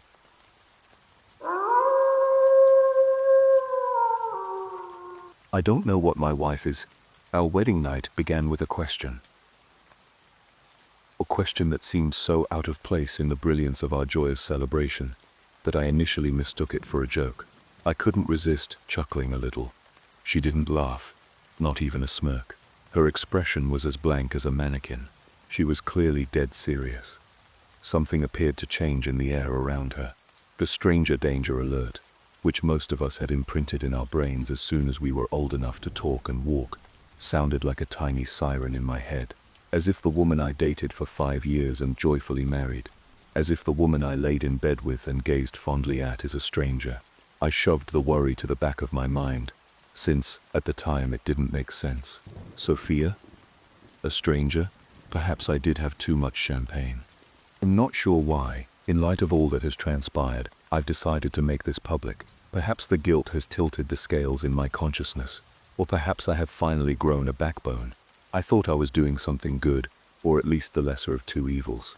These days, I simply don't know. What you're about to read will sound like I'm bashing my wife for having a different perspective. All of these short excerpts will make me appear insane, and the retelling of this event will be disjointed. But I guarantee you that there is a method to my madness. What I sow for you here will sprout into what my wife has become. I'm sorry if anyone reading this is connected to or is a victim. Nevertheless, you don't want my apology. You want to know why. The why is right here. She simply repeated the question. Can you sleep out on the third Sunday of the month? That question never left my mind. Instead, I said, of course, honey. She got out of bed, slipping her silk robe over her pale, freckled figure, and stepping into the slippers that were waiting for her on the plush carpet of our hotel suite. She must have believed I was still playing tricks on her. She steps into the dim candlelight at the center of the room. She tucked in her dark midnight hair, which appeared to absorb the little light that was present. The ethereal beauty she possessed was only found in fairy tales. Yet here she was, living as my wife. I was instantly sobered up by the tone shift, thinking about how strange such a request was. I straightened up in bed. Did she even realize how complicated the question she was posing was? She graduated at the top of her Purdue class, so of course she did. There's no doubting that she misunderstood, because she didn't, which is why it bothered me. The question is as simple as a sunny day. A question to her question flashed into my head. Why? Everything changed when we came home. A voice yelled, "What are you doing?" from behind me, just as I had dropped my keys on the counter. I was a little startled, because I didn't recognize the voice at first. It was firm and somewhat loud. When I looked over my shoulder, I saw my wife standing in the shadowy archway leading to our living room. Her face was buried by her long dark hair, leaving only a menacing black-clad figure in front of me. Even the yellow sundress she was wearing didn't appear as dazzling in the shadows. A single sharp gray eye emerged from among her hair. We had date nights every night. We were glued to one another when we went working, and we hadn't had any arguments or conflicts during our first month of marriage. For heaven's sake, we were completing each other's sentences. Lord pardon me, but the sex was and still is fantastic. We nearly had no problems. Nearly. It was early evening on June 16th, Father's Day, and admittedly the third Sunday of the month. We'd just gotten back from dinner with my parents. It was an incredible day, and I had never seen my wife smile so widely. I need you to promise, she asserted. The living area filled with light, transforming the dark figure back into my adoring wife. I noted her hair was now parted and tucked behind her ears. Unlike how I had seen it in the dark, I attributed it to fatigue and the trick of the light. I gave her a cheek kiss. Her skin is surprisingly cold for the middle of June. She did not move a single muscle. She didn't laugh at my joke or react to me kissing her. She did react when I switched on the light, though I'm not sure what kind of reaction it was. But it most definitely wasn't the reaction of someone who's lived their entire life understanding what happens when a light switch is flipped. "Geez, babe, turn on a light or two," I said with a hesitant laugh as I approached the wall switch beside her. Her gaze followed me as I moved, like a predator stalking its victim. "I didn't have anything planned," I said, answering her original question, probably just an early night. "I didn't think it would take this long to forget about your promise." She breathes. "Oh yeah. The whole sleeping out thing. I kind of did forget. I'm sorry. Is it possible to start it next month?" I'm stopped in my tracks by that. "Promise? What promise?" Then I recalled. That night, I did promise, didn't I? Her blank expression returned. That expressionless visage resembling that of a mannequin came on her face, shocking me back to the night we had that awkward chat. It left me feeling cold and bewildered, and I never forgot it. Despite her blank expression, I knew the answer to my question was no. "Get out," she snarls. "Look, why do I even have to go?" A question I ought to have asked on the night of my wedding.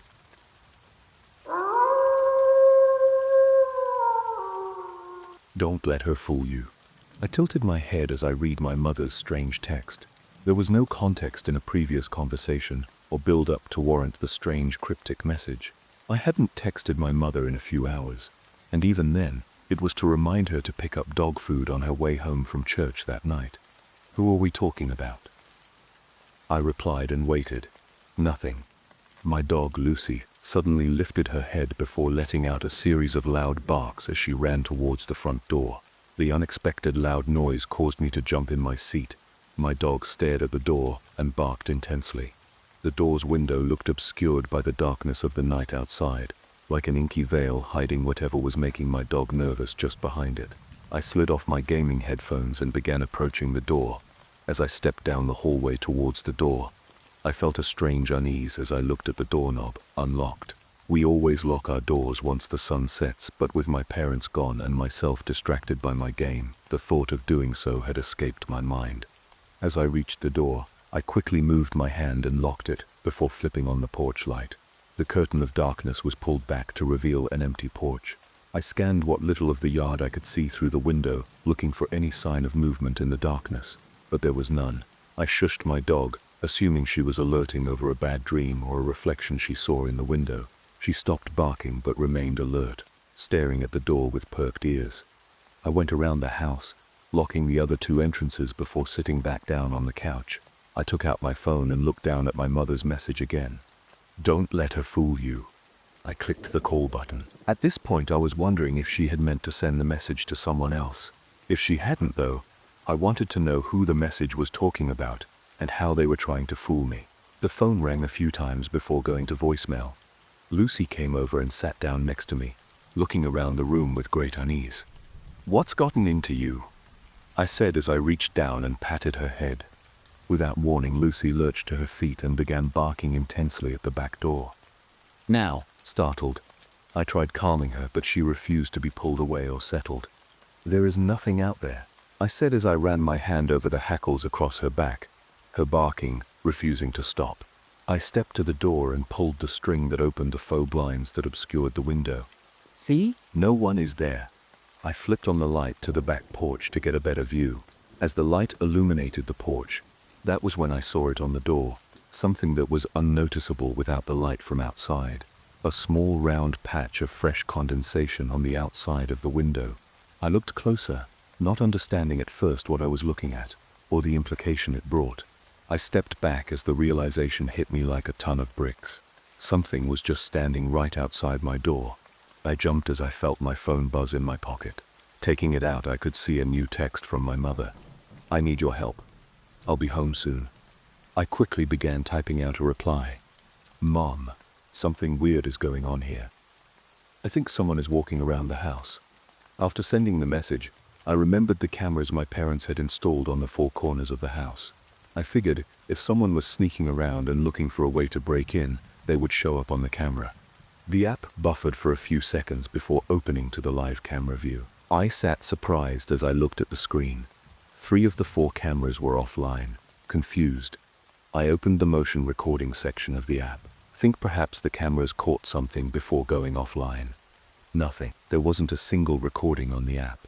It was as though all the footage had been deleted and the recording feature turned off. An even more eerie feeling began to creep over me. I gasped as I backed out to the live camera page. The last camera was now offline. I opened the phone app and hovered my thumb over the keypad, about to dial 911. It could be nothing, just a dog acting strange, a random server issue with the cameras, and weird airflow causing the wet spot on the window. But I wasn't willing to take that kind of chance. If there was someone out there, then I needed someone here.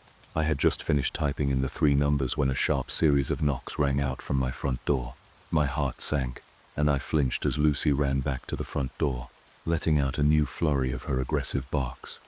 I stepped into the hallway and stared at the door. I could see the faint silhouette of a person standing on the porch, but any details were swallowed up by the darkness of the night. As I stared at the figure, I heard a voice coming through the door. "Sweetheart, it's me. Come open the door." The voice sounded familiar but completely new at the same time. "Who's there?" I called out, taking a few steps down the hallway. "It's your mom, silly. I forgot my keys when I left for the store. I need you to open the door so I can get started on dinner." A cold chill ran down my spine. My mother has a unique voice. Whoever was standing on the other side of the door was trying to replicate it. Certain parts of the cadence were spot on, but little things just felt wrong. "My mother is at church," I called out. "I don't know who you are, but you need to leave now before I call the police." A thick silence filled the air as I waited for a response. "I picked up some cosmic brownies at the store. I know they are your favorite. Please come open the door for me." I don't know what disturbed me more in that moment, the way she ignored my threat and kept up the charade, or the fact that she knew my favorite snack. In calling the police. You need to get. Thud. The woman stepped up to the door and slammed her fist against it. I could see her better now. The light from inside the house shone through the window and illuminated her rage-filled eyes. Lucy barked more aggressively at the better view of the woman. Lucy was always standoffish to strangers, but the way the was acting was way more aggressive than I had ever seen her before. You will open this door this instant, she yelled, still trying to imitate my mother's voice. I am your mother, and you will do as you're told. As I looked at the woman, a new sense of dread passed over me. The woman was not my mother, but she looked like her. She wore the same hairstyle. Her head shape and nose looked the same. She was even wearing an outfit I could have sworn I had seen my own mother wear before. But she wasn't my mother. There were small details. Different ears, eyes slightly too far apart. The woman looked as though her and my mom could do the doppelganger trend together. At a passing glance you might mistake the two, but I knew my mother. This wasn't her. I hit the call button on my phone and placed it to my ear as I stepped back further from the door, the quiet ringing sound music to my ears. 9 calling the police now, I yelled. Get out of here. Thud, thud. The woman's fist slammed against the window of the door. Open the damn door, as she screamed, no longer hiding behind the imitation. You will listen to your mother, or I'll give you a reason to be afraid. The 911 operator picked up and asked me what the emergency was, or her calm questioning voice feeling inappropriate, given the fear I was feeling in that moment. I quickly recited my address as the woman at the door began pounding on the door harder, screaming vile obscenities between calm moments where she would plead for me to open the door in a now shattered impression of the woman that raised me. Please hurry, I pleaded. She is really trying to get in now. Crack. My heart sank as I saw a small crack form around the woman's hand as it slammed against the door. Without leaving another second to pass, I turned and ran. This woman was getting in the house, and I needed to find a place to hide before it was too late. I ran to the kitchen. My head spun as I considered my options, my brain distracted by the woman's screaming and pounding mixed with Lucy's incessant barking. I grabbed a kitchen knife and ran to my parents' bedroom, turning off the lights as I ran to hide my movements. I went into their walk-in closet and tucked myself into the back corner, covered behind layers of my father's coats and shirts. My whole body jumped as I heard the window shatter, followed by a pained scream from the woman. Look what you made me do, she screamed before her voice suddenly calmed to a sickening sweet tone. This cut is really bad, sweetheart. Can you bring me a Band-Aid? She's in the house, I whispered into the phone. The 911 operator instructed me to stay silent and in place while help was on the way. I could hear Lucy running around the house barking wildly. She wasn't a small dog, but she wasn't the type to actually get violent if push came to shove. I could hear the woman walking around the house, calling out for me in my mother's voice. Sweetheart, this is all a misunderstanding. Come out and see me. Let me hold you. From the sound of it, she was looking around the kitchen and living room. Lucy is acting really strange, she called out. Maybe that diet we put her on has her acting weird. Come take a look at her for me. We had put Lucy on a special diet a few weeks before. We hadn't told anyone, but she knew. You always did, like playing hide and seek when you were little, she said, as I heard her step into my parents' room. Even when no one else was playing, just come out and see me. I didn't speak. I didn't cry. I didn't breathe. I muted my phone so the operator's voice wouldn't be heard. I kept silent in crippling fear for my life. Every second an eternity. Every sound of an approaching footfall met with a further deepening pit in my stomach. You were always so disobedient, she spoke softly, her voice stifling anger. You were always my least favorite, but I still love you. I heard the clicking sound of the closet door as she turned the doorknob. You should appreciate our family the way I do. I heard the door swing open. I could see flickers of light from the bedroom dance between the drapes that covered me. I knew any moment the horrid impersonator would pull back the clothes and kill me. I gripped the knife tighter. I have never been my fighter. I knew between my fear and lack of experience I didn't stand a chance. I would fight, but I knew I would fail. Her hauntingly soft voice filled the closet. Well, have such lovely family time to get. Her voice was cut off by the sounds of police sirens pulling down our road. She waited a moment, and then sighed deeply. "So bad," she whispered, before I heard her footsteps quickly retreating out of the room. I began to hyperventilate, as I heard the police call out, as they made their way into the house. I couldn't believe the ordeal was over. I walked in shock, as the police led me through the house that was covered in the blood trail. Lucy followed us around, refusing to leave my side. I sent up a small prayer thanking God that the lady didn't do anything to Lucy besides scare her. The police took me outside and questioned me on the events, while other police scoured the area trying to find the woman. They never did. When my parents arrived home, I clung to them and cried in my mother's arms, through my labored cries. I asked the only question I could think to ask at that moment. Who was she? How did you know? My mother looked at me confused. How did I know what, sweetheart? The woman? You sent those text messages. My mother's face went pale. I haven't had my phone all night. I forgot it when I went to church. It was in the house somewhere. I looked down at my phone while trying to grasp the terrifying facts of the situation. The woman had been in the house at some point without me even knowing it. Suddenly, my phone vibrated in my hand. A Facebook notification. My mother had tagged me in something. I opened the notification for my phone to take me to a small simple post only a few seconds old. It was 2 pictures. The first was a family photo we had taken a few years ago when we went on vacation to Disney World. The second photo was a photo of me standing at the front door, looking out the window. Above the photos was a small line of text that simply read, "I love my family."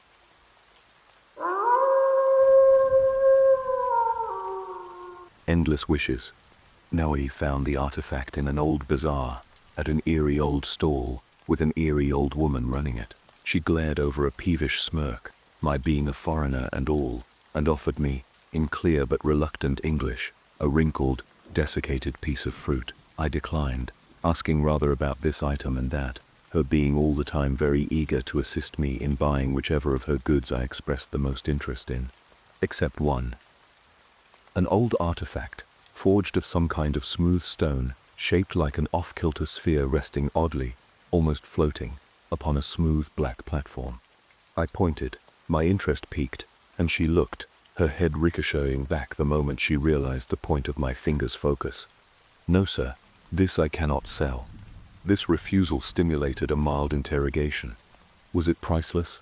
No. Was it a family heirloom? No. Then what? "It is dangerous, sir." The human mind. She hesitated, as if questioning her line of thought. "The man I got it from." I nodded, widened my gaze, prompting her to continue. "He died of madness." This piqued my interest even more. Madness. I asked her what she meant. "My brother is a civil servant. The house he got this from, the man killed everyone in his building, then cut his own throat. Now, I had to buy it. I insisted, increasing my offer considerably upon each refusal, but she held fast, urging me to forget I'd seen it, but that I could not do. So I waited, strolling about the bazaar, buying this and that, stalling, waiting, never moving out of view of her lonely, solemn stall. I waited all day, until the bazaar began closing down, all the merchants packing their gear and moving sluggishly toward a parking lot full of vans worn from the grit of desert air. She moved slower than the rest, leaving lastly her small frame supporting more luggage than I'd have thought possible. But at a cost. As if fate had willed it, the ominous sphere dropped out of a soft cloth bag shed, placed it in and rested temptingly on the sand-strewn floor. The temptation overwhelming my moral sensibilities, which generally stood quite strong, I swiftly snuck up behind her and snatched the artifact, sneaking it into a large leather satchel I had swung securely over my shoulder. It was mine. In a weak attempt at rectitude, I bid her good night, her wary gaze an admonition against a future terror of which she seemed only vaguely aware. I, on the other hand, was elated. I returned home in haste, never more eager to examine such a storied artifact, to reap the satisfaction of my compulsion in a close study of this eerily mysterious sphere. On the base was scrawled, in an ancient language then unknown to me, what seemed to be 3 sentences, which through consultation with a local expert I deemed to read as follows. A single wish, to the owner of me.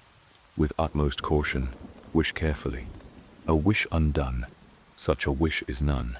Every wish affects for eternity. The intrigue of this piece overshadowed even its potential monetary value back home, and I cradled it in my grip, staring intently at it, and murmured, in an almost hypnotic drone, the single wish which, to me, was of the utmost logical priority. I wished for unlimited wishes. Nothing happened. The orb sat calm in my hands as I watched it, the curious intensity of my gaze bearing down upon the inefficacy of its curse. It was merely an artifact. No magic, no occult, no single wish. I tossed the artifact aside, my disappointment alleviated only at the prospect of the financial reward I would surely receive from antique dealers with a taste for the far-flung and the bizarre. So much for truth from antiquity, a creative snake oil pitch, with some finely crafted artisanry to drive it home, the grandeur of ancient eras reduced to a timeless banality, to selfish, well-worked greed.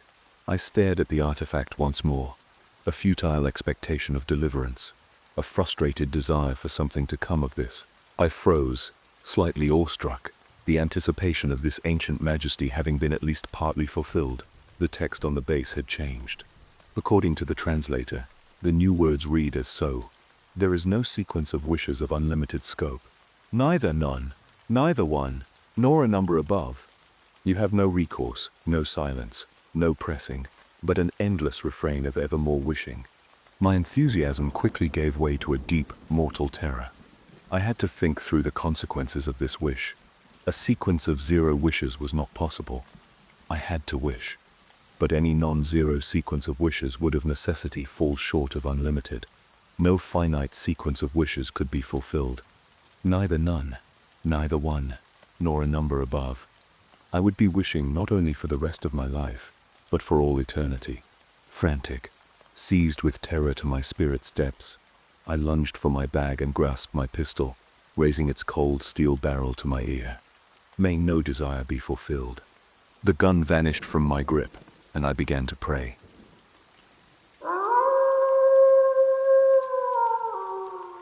Something is whistling outside my house. The noises started about a week ago. It wasn't anything more than something big crunching over weeds and sticks. At first, my initial assumption was that it was a bear. Black bears are incredibly common around here. Mountain lions too, but those are a lot louder than a bear. Scary as hell too. I'm gonna be honest. The last few nights have been a little more than sleepless. I live in rural Tennessee. I'd like to keep my location private for obvious reasons, so I'm more than used to noises in the middle of the night. This is kinda unnerving though. Anyway, getting off topic. I should probably just start from the beginning. I don't know about you, but I nearly shit myself the first time I heard one out in the woods. It was like being in a horror movie because they scream like a woman being murdered or a baby crying. Neither sound is something you want to hear in the middle of the woods when you're alone. The day it all started was uneventful. I'm an introverted person, so most of my days are spent at home or generally on my property while my wife is at work. I had done a bit of yard work and noticed some things were out of place. Of course, I just brushed this off. The neighbor's dog could have gotten into my yard tools and dragged them around. Hell, my dog could have done it. Well, maybe not. He's a little dog, so that ruled him out. Either way, I tidied up the area and went about my day. Me and my wife talked idly about our day that evening before we eventually retired to bed. I don't remember when I woke up exactly, but my wife was asleep next to me. Leia was a heavy sleeper, while I was the exact opposite. The cracking of foliage and sticks told me there was something big outside my window. I looked over at the blurry figure of my dog Zeus, who was standing at attention at the foot of my bed. I shook my head and reached a hand down to my little guard dog and gave him a gentle pat on the head. I thought I had a nightmare or something when I jolted awake. Our bedroom was pitch black. I took a deep breath and sighed as I decided to try and lay back down. Just as my head hit the pillow, I heard it. There's an easy way to tell the difference between the footfalls of a heavy versus a smaller animal. Deer have smaller hooves, meaning they make less noise when walking around and grazing. Bears, on the other hand, have large paws and up to 500 pounds of weight, hitting with each step. Dude, chill, I huffed in annoyance as he continued to growl. Weird, most little dogs had Napoleon syndrome. But Zeus wasn't like that. He yipped and barked occasionally when he was excited, but never growled more than the occasional playful gruffs. When it became obvious that he wasn't going to let up, I resigned to picking him up under my arm and ousting him from the bedroom. I hated doing it, but I wanted to actually sleep tonight so I could get things done in the morning. With that done, I managed to get back to sleep, despite the rustling outside. You heard it too, huh? It's just a bear or something, dude. Nothing's eating you tonight. I joked with a yawn, but he didn't move. His eyes were wide and staring at the wall underneath my window. Zeus growled lowly as the siding of my house creaked with a weight pressing against it. Yeah, definitely a bear. They rubbed their scent on everything. The next day is when I noticed something was off. After Leah left for work, I decided to see if the bear had gotten into anything. To my surprise, nothing was out of place. I thought this was weird for a bear. They could easily kill you, but the big guys were like forest puppies. They got into anything with an infant-like curiosity. My bird feeders were untouched, and my garden was unplundered. The only thing I could find to prove anything had been here was some weird impressions in the mud. It had rained last night, so I couldn't be sure what I was looking at. The sounds came back that night. Obviously, this wasn't what it was, but it looked like something long, like a human foot, but with long divots like claws. Of course it was weird looking, but if you slid your feet in the mud, the prints would look pretty freaky too. Bear tracks can get distorted too like that.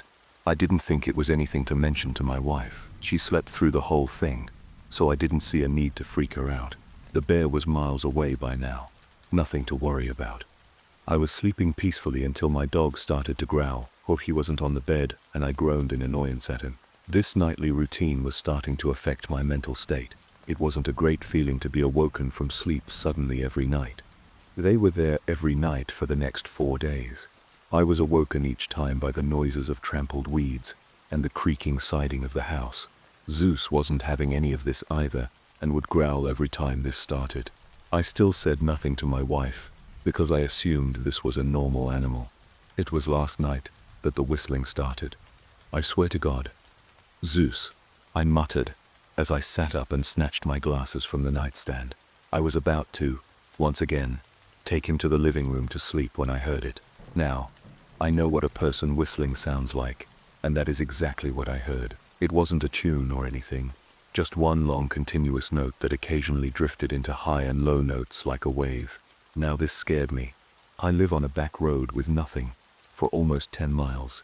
Either way you drive, I have 2 neighbors on either side of me, about 100 feet away from my yard. One is this nice little old lady, and the other was an older guy, who had a few pit bulls that my dog played with. Neither of them would have any reason to be in my yard at this time of night, nor would either of them be fucking whistling outside my window. The whistle made Zeus start barking, waking my wife with a start.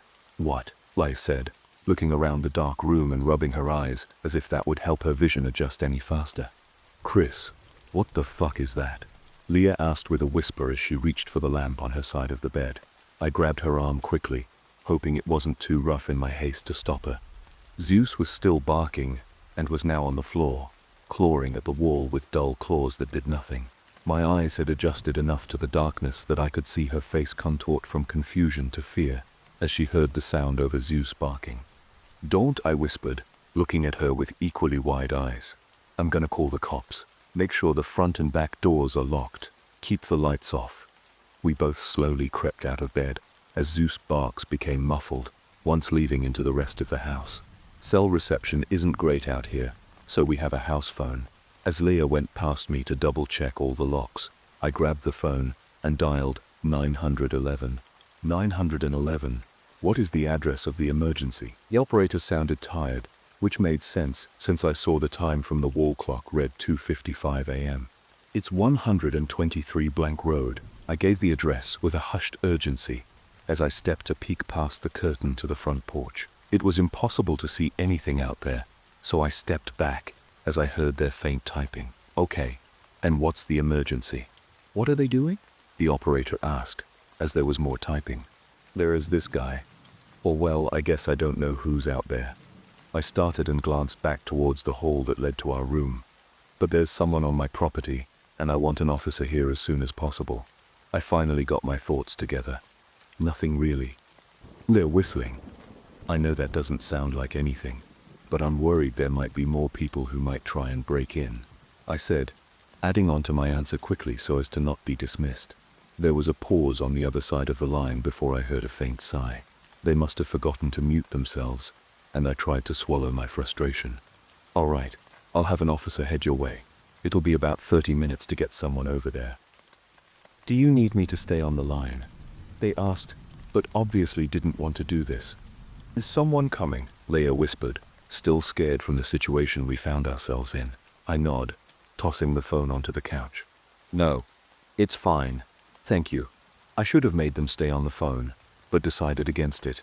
I hit the end call button with a huff, and my wife spoke from behind me. Yeah, in about 30 minutes, hopefully. I sighed as I walked quietly towards the bedroom.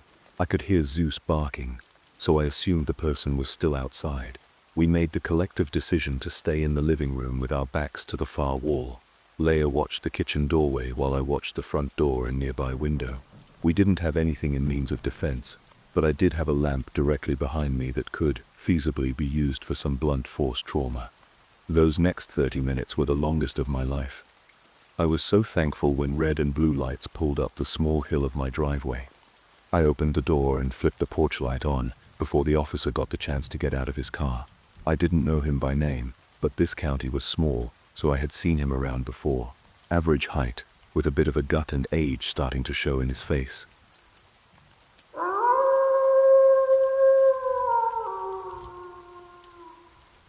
That's it for tonight's stories, but the nightmares never end.